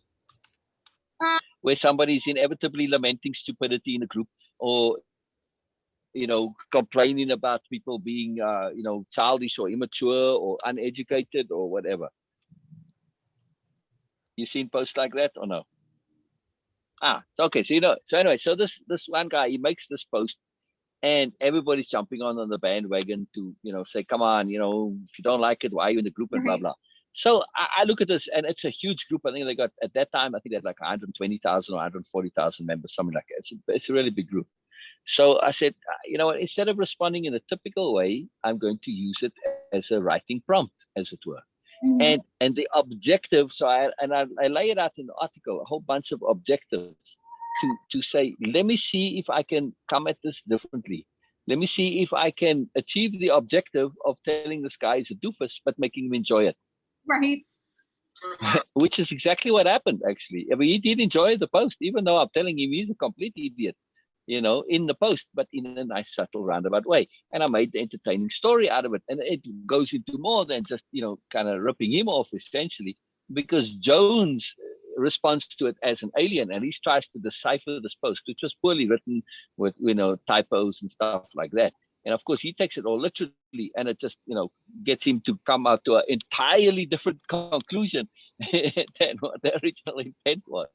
But it's still satire on the original guy, and just the foolishness of everything. So yeah, it's fun stuff. But again, you can engage your creativity when you be kind of clear about what your intent is. So you can use all sorts of stuff and use writing to really explore stuff and kind of stretch your own stuff, because once you start, the stories take on a life of their own.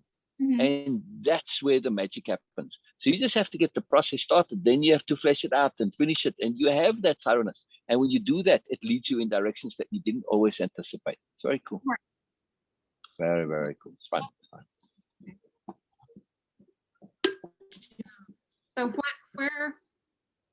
I'm tempted to read Jones right now, but Jones is not quite PG, so. Oh, well, that doesn't bother me, but yeah. Well, he's not too bad, but a little bit. Yeah. That's funny. So what this is Jones Where is something. Let me see. I Jones is the character's name. I don't know what the post is called. Hang on, I'll go and find it. Now I'll find it and I'll send you the link. Oh. The internet has been sticky. Would probably be the best way to describe it today. I suspect some of the snow probably has taken down some communications, and then they got to reroute it, so it makes the traffic a lot heavier when some of the lines are closed. Yeah.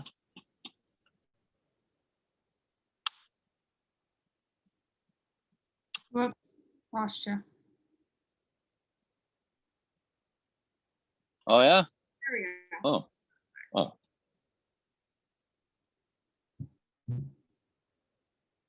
Dropped there for a second. Wow. I don't know. Everything is just weird. Like my old computer's weird. Like I can't even open up a new window for whatever reason. Really? That's weird. Yeah. That's very weird. So this story is on the blog?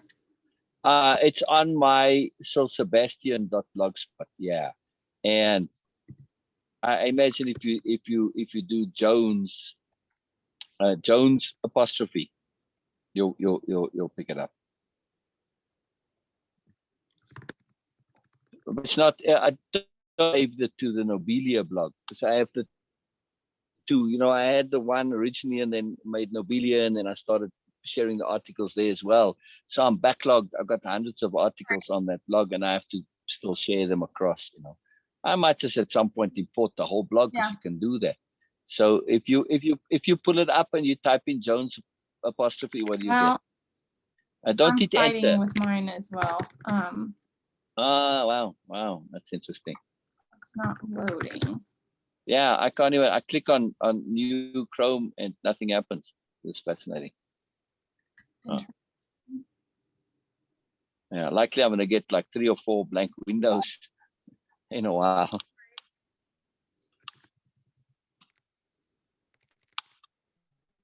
Okay.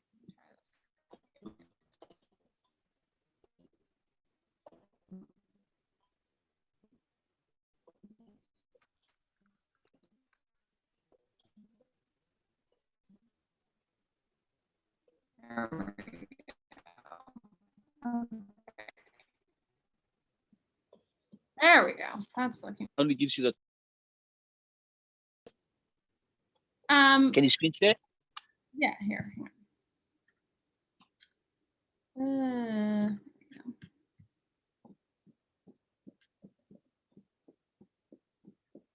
I'm a little lazy today, actually, so it might be fun to read Jones. Oh, there we go. Excellent. There we go. Writing challenge. Right. Okay. So we'll read a little bit here and see what you think. So I struggled hard to find the picture here, the art. Oh. All right. I came upon a post. Well, post is perhaps charitable in the context. This, let's just say, a less than positive display did not relate to the goals of that particular writers group. A long, convoluted, interesting, and sometimes even slightly bizarre comment thread developed. Much of the discussion revolving around the lack of relevance to the group purpose. If you can make it just one tick bigger, that would be very helpful. Oh, not Zoom. In Chrome, I think you can do that. That help? Oh, okay, there we go. Yeah. Around the lack of relevance to the group purpose. I agreed with the sentiment, but in the spirit of practicing alternative perspectives, I took upon myself the challenge of seeing how I could use that post. Well, the inverted commas, I chuckle, you'll see. Anyway, I could use that post positively as a writing exercise and challenge. My contrary side added a few more bonus challenges. I would need to use all of the post in a relevant way. Showing my less than positive opinion of the post needed to be a part of it, but doing so in a positive and fun way. Using writing sins in a way that was appropriate and enhanced my story. Author's note: the main character is an alien that has agreed to be a writer. Their amateurish efforts are deliberately hammed up for the running joke involved, and in accordance with the writing challenge goal of getting away with writing sins. It ties in with the excessive usage of quotation marks and a few other deliberate floutings of writing conventions. But it is in the breaking of writing rules in a story appropriate manner, should be hyphen there, that some of the fun lies, especially since a writing group is involved. Okay, the next challenge: showing an absurd interpretation of the post, but with a logic that is internally consistent. Slip in some social commentary, sneak in some philosophy in a non-obvious, subtle way that does not detract from the story and adds to it. Make the entire challenge fun and amusing, an extended satire of sorts. Use a gender other character that had non-typical motivations and perspectives, but still make them believable. Author's note: the emphasized other is entirely intentional, as the intended gender is not merely something such as a hermaphrodite, but a truly other gender, such as multiple, unknown, and so on. Ridicule some absurdities in a positive way, persist and trust that solutions to some of the problems I foresaw before beginning the detailed writing would resolve themselves through luck and or inspiration. And this is why I wanted to read it, or at least one of the reasons. that last challenge. Persist and trust that solutions to some of the problems I foresaw before beginning the detailed writing would resolve themselves through luck and or inspiration. So I like to do this when I write, set challenges like that and see how it works out. Okay, well, you be the judge. Let me know how much you think I succeeded in these challenges. Writing challenge. Writing in inverted commas. Jones loved mysteries, which was a good thing because most of life among the humans was a mystery to them. Okay, to be fair, the them now is Jones here. Sorry, anyway, I shouldn't comment. I should just leave it. Sorry. Yeah. You'll see it later on, anyway, but okay, to be fair, just posing as a human was a massive mystery. But to be really fair, if they were honest, most of what they liked to call mysteries just plain effed with their minds, all of them. Jones never had thought they were particularly slow, but was now reconsidering maybe why they had been giving this assignment. Jones air quoted with all 33 of their digits. In their minds, of course, the human 20 would otherwise have to do. This was one human affectation they did like and understand.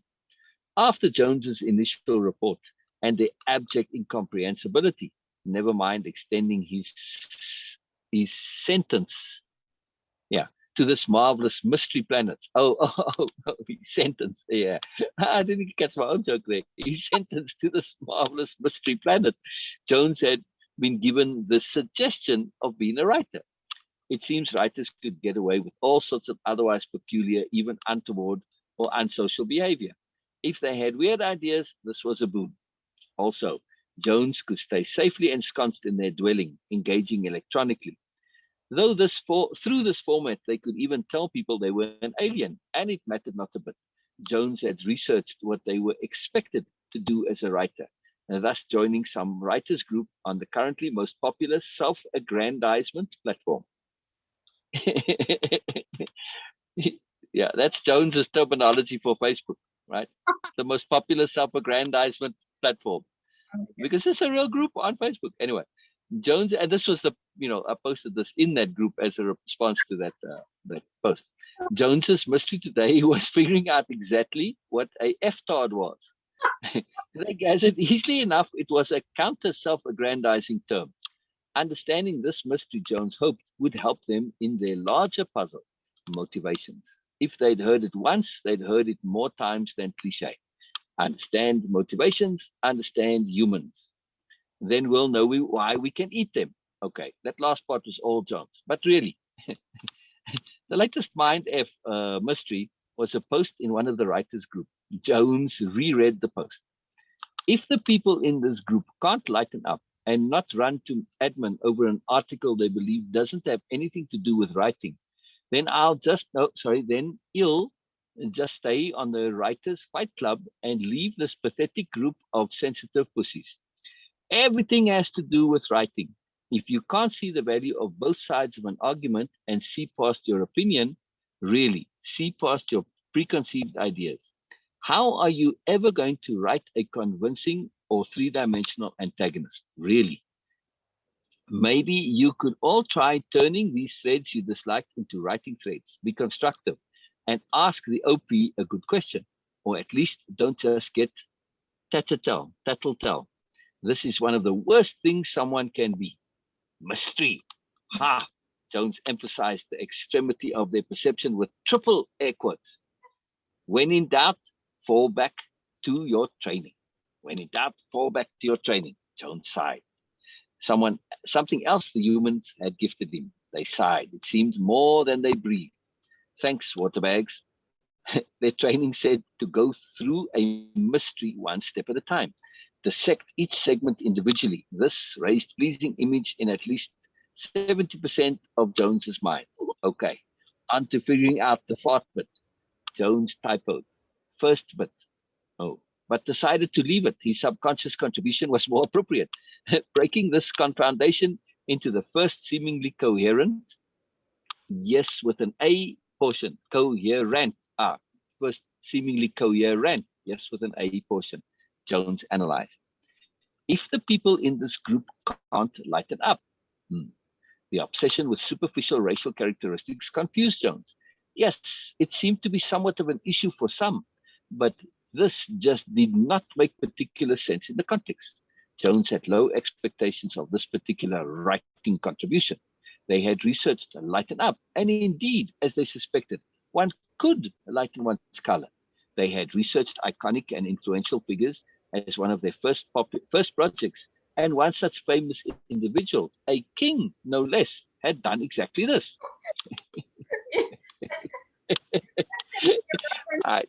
For Beena's benefit, the king of pop is Michael Jackson. That's what I was asking. Right. Is this a reference? Right. Yeah, absolutely. And he's obviously famous for lightening himself up. So, anyway, it's all logical to Jones, all very logical, right? Yes. Jones was well aware that lighten up also meant to increase levity and or amusement, but that made even less sense. Then nothing else in the sentence made sense. Next, and not run to admin. Jones did not know this was possible. They understood run and had even managed it themselves. They were quite proud of this accomplishment, but run to admin, that was a long way. Jones had researched admin's whereabouts, and the closest in their city would on average be a long run. For Jones, even if they lived in the next house, it would be an effort. But well, those addressed were assumed to be human, Jones assumed. And the few times they had gone out, typically early morning for the reduced stink, they had indeed seen many people running about. This part thus wasn't then such a complete mind F. It was the next part, over an article. This Jones had never observed. And here the writer, yes, they merited double quotation marks, had lost them entirely. Jones spasmed with amusement. The incredulosity involved the proceeding. The incredulosity involved the proceeding not. Not only had Jones not seen anyone run over an article, but the writer was suggesting that if they did not do what they were already doing, Jones's mind started fighting amongst themselves. Leave it, just leave it. Let those higher up the mind chain pretend they can't figure it out. Move on, just move on. Next. The way he assumes the bureaucrats are going to pretend not to as well know what's going on and just keep passing it up. Just move on. Next. They believe docent. They believe docent. Jones had to look up docent. And no search engine, they did not mean. How could they mean a different word to the one they were looking up if they didn't know what it meant in the first place? Jones had been rigorous in their search protocol, typing meaning docent. Their disinflated brains had allowed the error. But when Jones noticed their brains mostly back in alignment, the omission of the apostrophe made sense. Jones was loving their subtle brains. Those were providing otherwise unimaginable help. With the apostrophe, it would be doze not. Short, slight sleep not. This could not fit in any way Jones could imagine. However, Jones's fortuitous typing had yielded the correct definition, the very first result. Docent, definition and meaning, wordnik. It's a little small there to read. Docent. Wait, oops. Docent are ignorant people, just rather different from the rest of America. Unrelated political advertising followed. Yeah. Mean they are ignorant people. Jones multitasked at the grammar, but now this last section made sense. Thus, they believe ignorant people. Docent. Jones finally felt they were getting somewhere with their translation. The last part, have everything to do with writing, was at last obvious. It was easy to have anything to do with writing. Jones felt included in this, searching in vain for that warm, fuzzy feeling. Jones rewrote the sentence for his report with a much needed translation adjustments. If the people in this group can't adjust their racial profile and fail to run over an article on their way to admin, then they believe ignorant people have anything to do with writing. Jones smoked the Jones He's getting somewhere.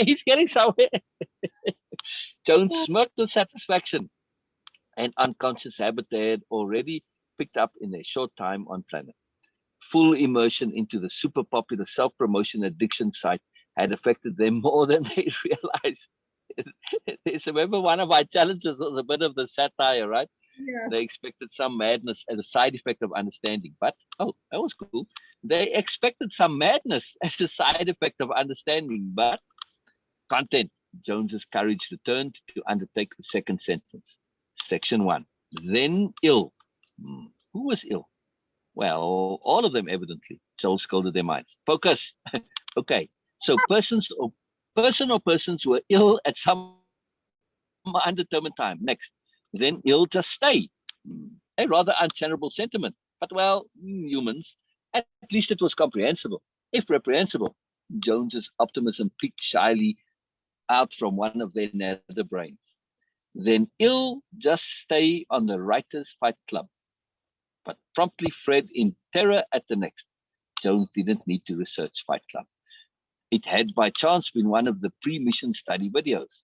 Perhaps Jones trembled, not by chance at all. Higher minds had tricked Jones into combat. They had explicitly put into their contract that any combat was purely voluntary, but they had agreed to be a writer. No, Jones hovered on the verge of brain melt. Many years of discipline and sacrifice prevailed, pressing on. Jones was, however, wholly unprepared for the prescient prognostication about to become an ironic reality and leave this pathetic group of sensitive pussies. Shock, horror, dread, defeat, and abject misery enveloped Jones. They knew the little F-third human had been playing with them all this time. They knew everything. This was beyond any possible coincidence. Jones, a species in their natural form, closely resembled an ambulatory vagina. Jones had, Jones had, sorry, that's what makes the story good, you see, because of this line in there. Okay, anyway, Jones had initially been confused by the over focus on what appeared to be crude children's illustrations of what his kind looked like. They couldn't figure out how the humans could possibly know, maybe some intuitive thing, until they realized it was just a species-wide maternal fixation. But this so pointedly directed at them, the combat threat. Knowing Jones's fear of violence of any kind, even suggestive violence, and that thus Jones indeed was a sensitive pussy. This was just too accurate. Jones's training programming, they realized, activated, scanning the rest of the post to double check and confirm, especially now they had cracked the code. Writing, and writer, all were synonyms for combat. Jones skipped the piece-by-piece discernments. No time for that now. They simply had to take the dreadful writing and translate it directly for their report, while they still had time, at least a warning. Report number 231564879. We, Jones, have uncovered a direct threat to our safety encoded in a barely literate post in a forum we were an active participant and member of. Jones had enough spare mind to wince at the irony of member. They were technically mostly male. See original copy of pre-decoded message above. Our exhaustive efforts have yielded the following deeply disturbing communication. Our expert commentary is added where necessary. Please note our personal commendation for a commendation. Please note our personal commendation for a commendation. The arts bureaucrat. If the people in this group can't adjust their racial profile, actually be humans, and fail to run away from an article combat on their way to admin, planet Vaginus, then they believe ignorant people, us, have anything to do with writing combat. Then ill just stay on the Writers' Fight Club and leave this pathetic group planet of you sensitive pussies. Everything has to do with writing combat. If you can't see the value in both sides of an argument, combat for sport, and see past your opinion, sensible sensitivity, really see past your preconceived ideas, enlightened evolution, how are you ever going to write fight against a convincing or three-dimensional antagonist. Scary humans, really, really. Maybe you could all try turning these threads, passive aggression, you dislike, see like, into writing threads, real actual combat. Be constructive, destructive, and ask the OP a good question, unintelligible. Or at least just don't be a tattletale, a pre-banquet sender of reports to admin. A pre-banquet sender of reports to admin. The confirming damnation of the entire message, the FTOD term tattletale. That is one of the worst things someone, us, can be. Extreme, violent, redundant confirmation. As the implications compounded, Jones began to fuse, eventually leaving another puddle of spontaneous combustion residue for the savages to puzzle over. Whoever thought they could ever had made a good meal was the biggest FTOD ever. Yeah. some silly fun, you know. We're all Jones. So I thought that, you know, just to have fun, to illustrate this concept of expanding where you go with something, it leads to itself, you know, and you get into all sorts of crazy stuff. So yeah, we're all Jones trying to interpret, you know, writings in the group. Beena, you there, Beena? What do you think of Poor Old Jones? Yes, I heard that story before also, but still I'm but it's no fun. So there's another story that I want to write with Jones. Oh yeah. So we come upon Jones. Yeah, he's listening to talk radio, and Jones is just hysterically. He's just laughing. He's just laughing and laughing and laughing. I said, "Wow, you know, I didn't know talk radio had comedy. Is he listening to comedy?" But no, we hear the talk radio. You know, in the article, you have little snippets come, and it's like political snippets. We recognize it, but each little snippet, you know, from some talk, and we recognize that they're talking about politics, and you know, it's the serious stuff that they're talking about. But to Jones, it's just ridiculously amusing.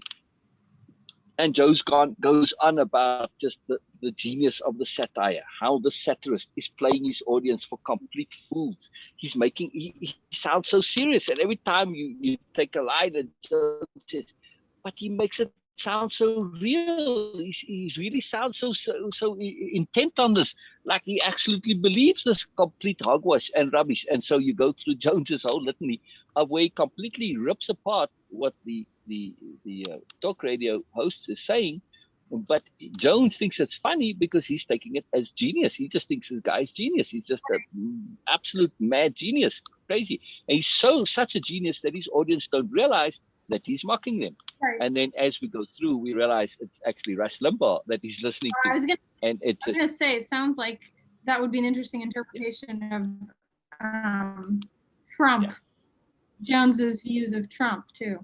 Right. But Rush Limbaugh, when I listened to Rush Limbaugh in the beginning, I thought he was doing this. I really thought he was a comedian. Yeah. And somebody did say he did kind of start off in that vein, and then he just became kind of serious. So I don't know. There's some merit to it. But yeah, so I'd like to do, you know, this old Jones on talk radio, particularly on Rush Limbaugh, you know, to the satire of it, to expose the ridiculousness of it, because I don't think you can do it directly as well. Yeah. Right. Yeah, it's difficult because then it just becomes political. Right. But now it has nothing to do with the politics. You know, it's irrelevant. It's just the way it's written, and you know, you're exposing the absurdity to an outside brain. You look at it from this context of external stuff. So it's fun for just shifting ourselves to think about stuff. You know, and that was the first Jones article I wrote. I see now when I read it, it's a lot that can be tweaked and fine-tuned and a little improved, you know, and I didn't put too much into it because I wrote it for the post. So I wanted to post it while it was still relevant. Right. But the one on report writing is a little bit better constructed. And so, you know, you learn too as you go along. Right, Beena? I thought the one on report writing was a lot better, yeah? yes. Yeah. So, and I'm just bringing this up. Okay, we had some fun with Jones, but in the context of writing and how you explore yourself. You know, I'd written a few other sort of amusing pieces, but that was one of the more early ones. So I don't write a lot of, you know, amusing stuff, but it is fun to do and challenge yourself and write differently. And, you know, once you get into it, it comes, and then you get better at it. You know, so It's very interesting. And yeah, by the way, the author did, I don't remember what his comment, but I think he said like pretty amusing or something like that. It was a very little short comment, but yeah.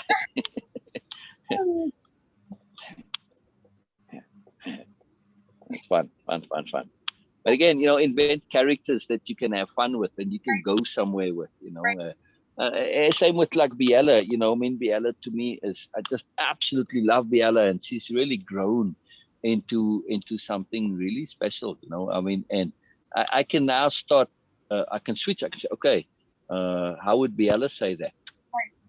Right away, I get something different. And this is very, very, very cool. Very cool. So I can instantly switch into a mindset because it's so deeply entrenched now that I can come out with that right away, Biella appropriate. And it's really cool. I mean, and I surprised myself. And this is where this all leads to, the ability to surprise ourselves. It's using self-conception in a different way, in the same way as in Way of Impeccability. We use our self-conception, like we're talking with Joe, to leverage us to be able to do what we otherwise can't do. Same thing, having characters, they do the same function. Your characters can say and do things that you can't. Right. And it's still you. That's why my quote file is called Biella Series Quotes. I can make quotes for my characters, and I feel quite happy and entitled to do it. If I made a sales quote file, I'd feel ridiculously self-important and egotistical. Right. And I would never make it. Yeah. So, and originally it started with me writing stuff in comments, telling a little bit of a story snippet and saying, wow, that's cool. I should put that in the story. And then that's how it came about. And then I thought, oh, let me pull the stuff from the story. I never got to do that. I still haven't. I did a little bit, but I didn't do a lot of it. I have to do the whole thing. I will at some point. But then it just took on a life of its own. And then your brain starts thinking that way, and it just shifted everything. Yeah. It's very, very cool. Really, really potent. So what would you like to write by way of fiction, if you're going to write fiction, or write in any sense, not just fiction? But I don't know. It's a good question. Yeah. It's very interesting. Very interesting. How are your dreams? Oh man, as per usual, I've been having really unusual dreams, but I'm back in. I shared before, I think, that I go through these cycles of, I'll have sometimes weeks of remembering lots and lots of details about what's happening in my dreams, and then I'll go through cycles of hardly remembering my dreams at all, and I'm in one of those cycles of barely remembering what's happening in my dreams, but I do remember that I've been dreaming and that they're typical unusual dreams, but just it's interesting. I think sometimes it kind of all depends on, it seems like a lot of it depends on what sort of where my mind is when I'm waking up. If it does. When I'm in the modes of not being able to remember my dreams, I remember them for just a split second as I'm waking up. I'll remember some minute detail, and it's enough for me to remember that I've been having a really unusual dream, but then I don't remember any of it. So, yeah, I know I'm still having really unusual dreams, just not in a cycle right now of remembering what they are. So. The reason I bring it up now in the context of writing is to use them as a writing prompt. To take the dream, whatever you remember, and then just use it as a rough thing, and you take it sideways, backwards, upside down, extend it. You just make it into whatever you would like it to be. You don't have to follow the internal logic of the dream. You just simply use it, and then you just kind of fantasize it. And that's fantastic. I find myself doing that now, and I'm not always sure where the dream ends and my extending of it continues. And that's really a joy. That's a great joy. Kind of keeps me awake a little bit, but since I wake up half a dozen times in the night anyway, I'm like, all right, I might as well have fun with it. On sleep. Robin did something the other day that was huge. It changed everything for her and her husband. They switched sides of the bed. And he slept all the way through. He woke up refreshed, energized. She said she still woke up a couple of times because her dog wakes her up, but she still was more energized and more refreshed and much better. So maybe just give it a shot and see what happens. Yeah, that would be interesting. Yeah. But they switch sides, not just temporary. They fully switch sides, like as a permanent thing. I it's interesting, Beena. I kept meaning to ask Robin what prompted this. How did they come to decide to do this? It had a fantastic result because her husband was waking up a bit grumpy and that, but she never said exactly why, right, Beena? Unless I missed it. Yes. Yeah. Yeah. I don't know why, but anyway, I'll ask her. I will follow up. I am curious to know now. But that is something to give it a try, to really see. Who knows? Hey, it worked for them. You never know. Sleeping pretty well. I think Joe has too. Staying asleep, but still having lots of weird dreams. And again, sometimes simple things like also switching. I've had this before where I just switch and I sleep with my head on the other side of the bed sometimes, and it makes a difference. Yeah. So who knows? Weird stuff when it comes to sleep, but well worth exploring. Yeah, absolutely. I agree. Yeah. Dang it. I feel bad that I was keen to continue. We started with Jones, but you said, "Oh, where were we on PSP?" I hadn't forgotten, and I am keen to. We'll do it next time. First thing. But I do enjoy our digressions, and it was fun. It was fun today, and so it was fun to just digress in a little bit of lightness too. So I was very heavy. When we started. We had an earlier session that was really, really deeply intense. It was very magical, but man, I really like. Right. Well, see, Jones. So it was nice to come up a little bit. Yeah, to pull you up out of that. So. Wow.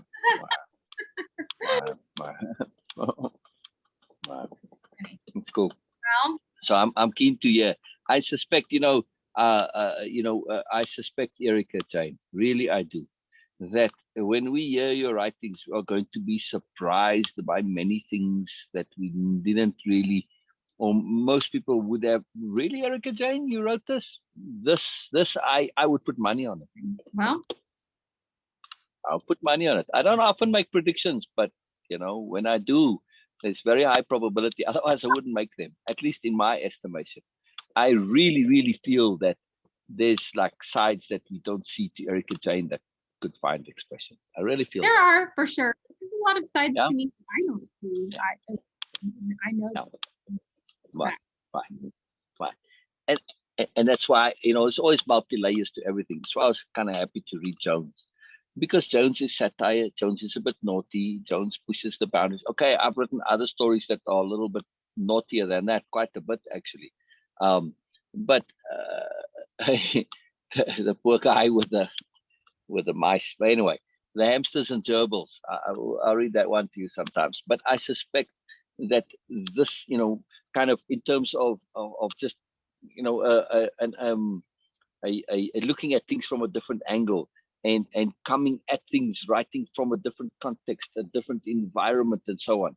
I suspect there's lots of that to you, and also a mischievousness and a naughtiness. I very much suspect in there, So yeah, yeah. So So I am keen. That's why I said I'm keen to see it, because I think there's so much that it's not always easy to share all of our sides, but through writing we do get to do this when we have many different sides, or through art, like Beena. It's like, holy moly, Beena stuff. It's like all the stuff comes out. It's like wow. Yeah. It's really, really cool. I like it. Yeah. Do you draw ever? Yeah. I really enjoy painting. It's been a while, but Wow. So did you ever do any of the things with Frauke with the neurographic drawing? No. Okay, Beena. All right, next time I do want to do PSP, but maybe some next time after that, we can do a session and do drawing with Erica, and we can do the Dictionary of Power, the core ones, the same way as you did the year one. Yeah? What do you think, Beena? That will be fun because and it's been in discussion because Sel suggested that this idea, and I was like, wow, this will be really interesting. So Yeah. So in preparation for that, we can even do it next time if you want, and just get a fairly nice, right paper. You don't have to be too big, but big is nice. Actually, in this case, no, do get big paper. We will need fairly big paper.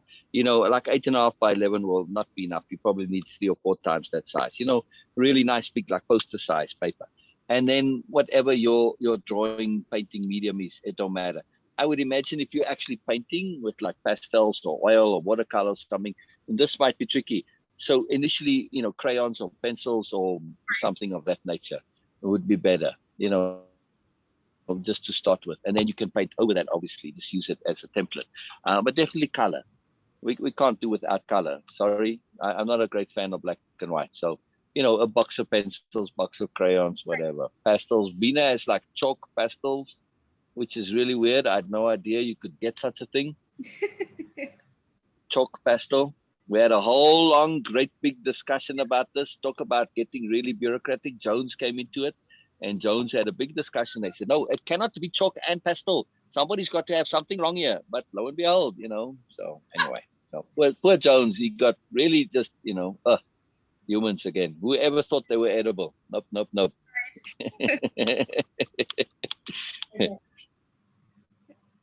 Yeah. Find any of that. Yeah. So just to have it ready, and then we'll do that. Let me put you a big screen. Really hard to see. I see. That's one of my watercolors. Beena. What do you see in abstract conceptuality here? Oh my God. I can't read what you've written there, but you draw this? It's actually watercolor. It's really hard to see. Wow. It's a passion flower. These are lyrics from one of my favorite songs. And the song title is Passion Flower, and it says, "You are what you grow into, you're not what you were." Wow. It's hard to see. Oh no, we see fine. It's very clear. We see beautifully fine. Very nice. All right. So Beena, what was the first things conceptualizing? The first feelings, moods, impressions, understandings, conceptions that popped into your head when Erica first put the picture up? Nuance. The word was nuance. I like it. Interesting. Anything else before I share? Subtle. I don't know. Anything else? So these two were the one that just comes out like. That's okay. Cool. For me, it was innocence and purity. Oh, I like it. But particularly Erica-Jayne's innocence. Interesting. I like it. We saw, that's what I felt. I said, man, here's Erica-Jayne's innocence coming out, and we get to see it. I thought that was really beautiful. Very nice. Does that resonate with you? Beena? I see the nuance and subtlety too. Yes. I mean, what you see resonates with me also. Oh, yes. Yes. It's very delicate and it's beautiful. That subtle, not the precise one, but as you said, that innocence and the purity. And yes, it comes out. Beautiful. Beautiful. Very nice. And so simple too, the ability to do that in a simplicity. That's very cool, Erica. That's very, very cool. It is not simple. It is very much detailed, but it's just a one thing. So yes, for me, it is very detailed one. And I like that. I don't need any more detail in that. No. There you go. Now, I didn't ask if you, I just was saying that, this ability to express other sides of ourselves, it doesn't have to just be through writing, it can be through art, through music, through dance. There's 100 ways to do it. It's nice to be able to do them all. This is really cool. So I'm keen to do Beena's going to lead us through the neurographic drawing because she's done it a lot more.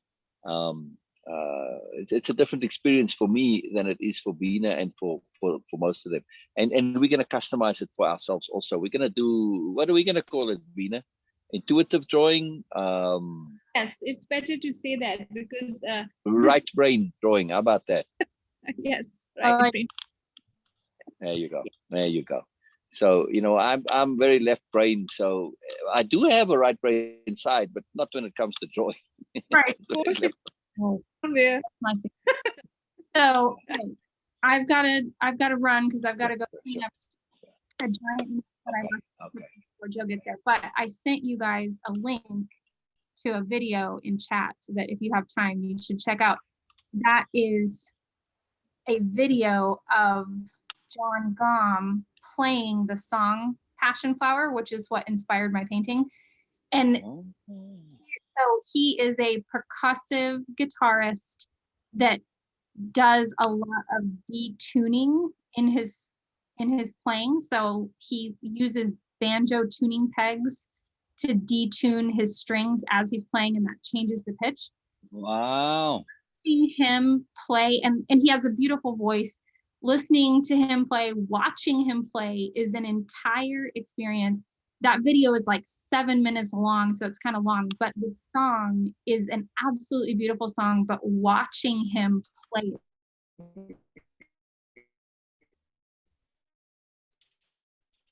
and check out the video of him playing the song. It was one of my songs. Oh, Okay. thank you so much. Okay, we will do so. Okay, it's super. No time like the present. There you go. It's super. There you go. We'll play you out. We'll play you out with him. How's that? Sounds good. Right, you gotta have some theme music to play you out, right? I love it. Oh, hold on. My music playing still maybe. Yeah, hold on. Better put that off so we can, yeah. Come on. Yeah, dang it. There we go. Gosh, it took quite a. Wow.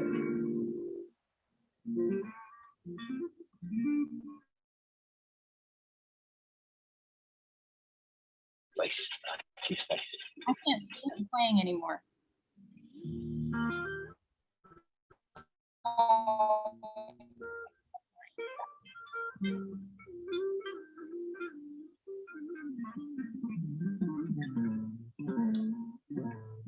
The mood of it.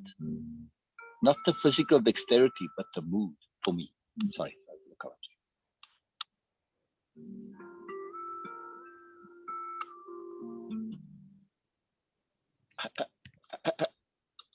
I love this.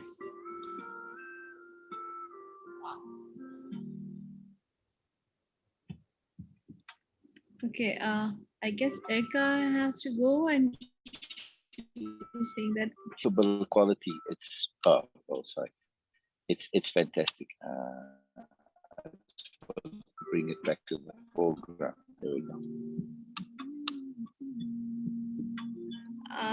Facebook. Those are foot pedals, by the way. So say again, Beena. Acting weird. What is you acting weird? Internet? Yeah, Facebook. Yeah. I was trying to search, thing, but no, I put a lot of keywords, but nothing.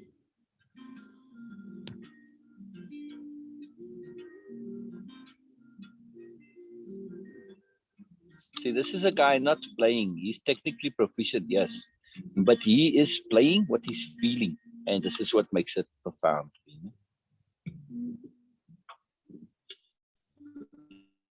And he's combining his physical talents at the same time. He's doing it all. It's really something more here going on. Very, very cool.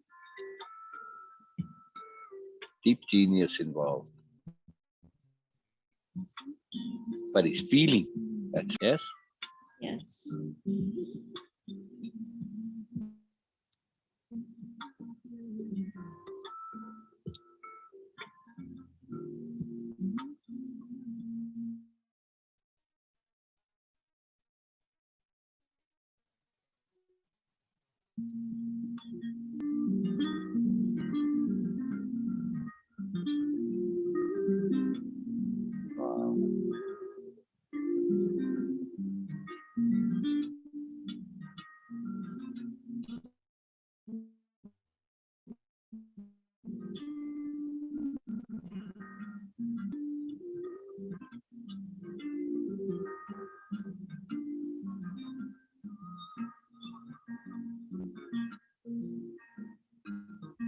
Those are foot pedals.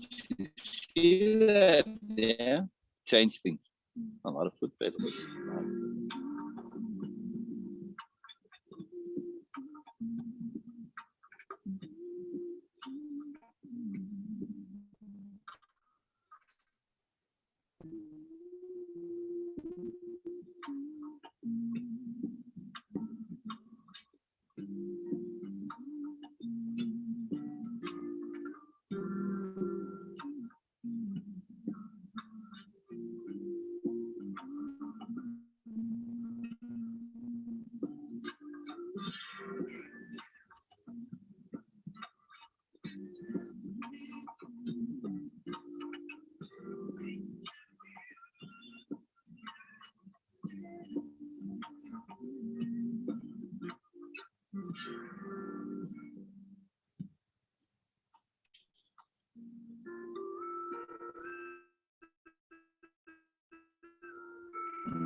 The first question people usually ask me is, why do you have 3 of these round pedals all the same? And these pedals are quite old, discontinued pedals, which are originally meant for bass guitar, but it doesn't really matter. They're each. Oh, I want to hear more of that. I mean, what do you have to say? I'm going What? now. Oh, I wanted to log into the game, Beena. Okay. Can you hang on for a few more minutes? Okay.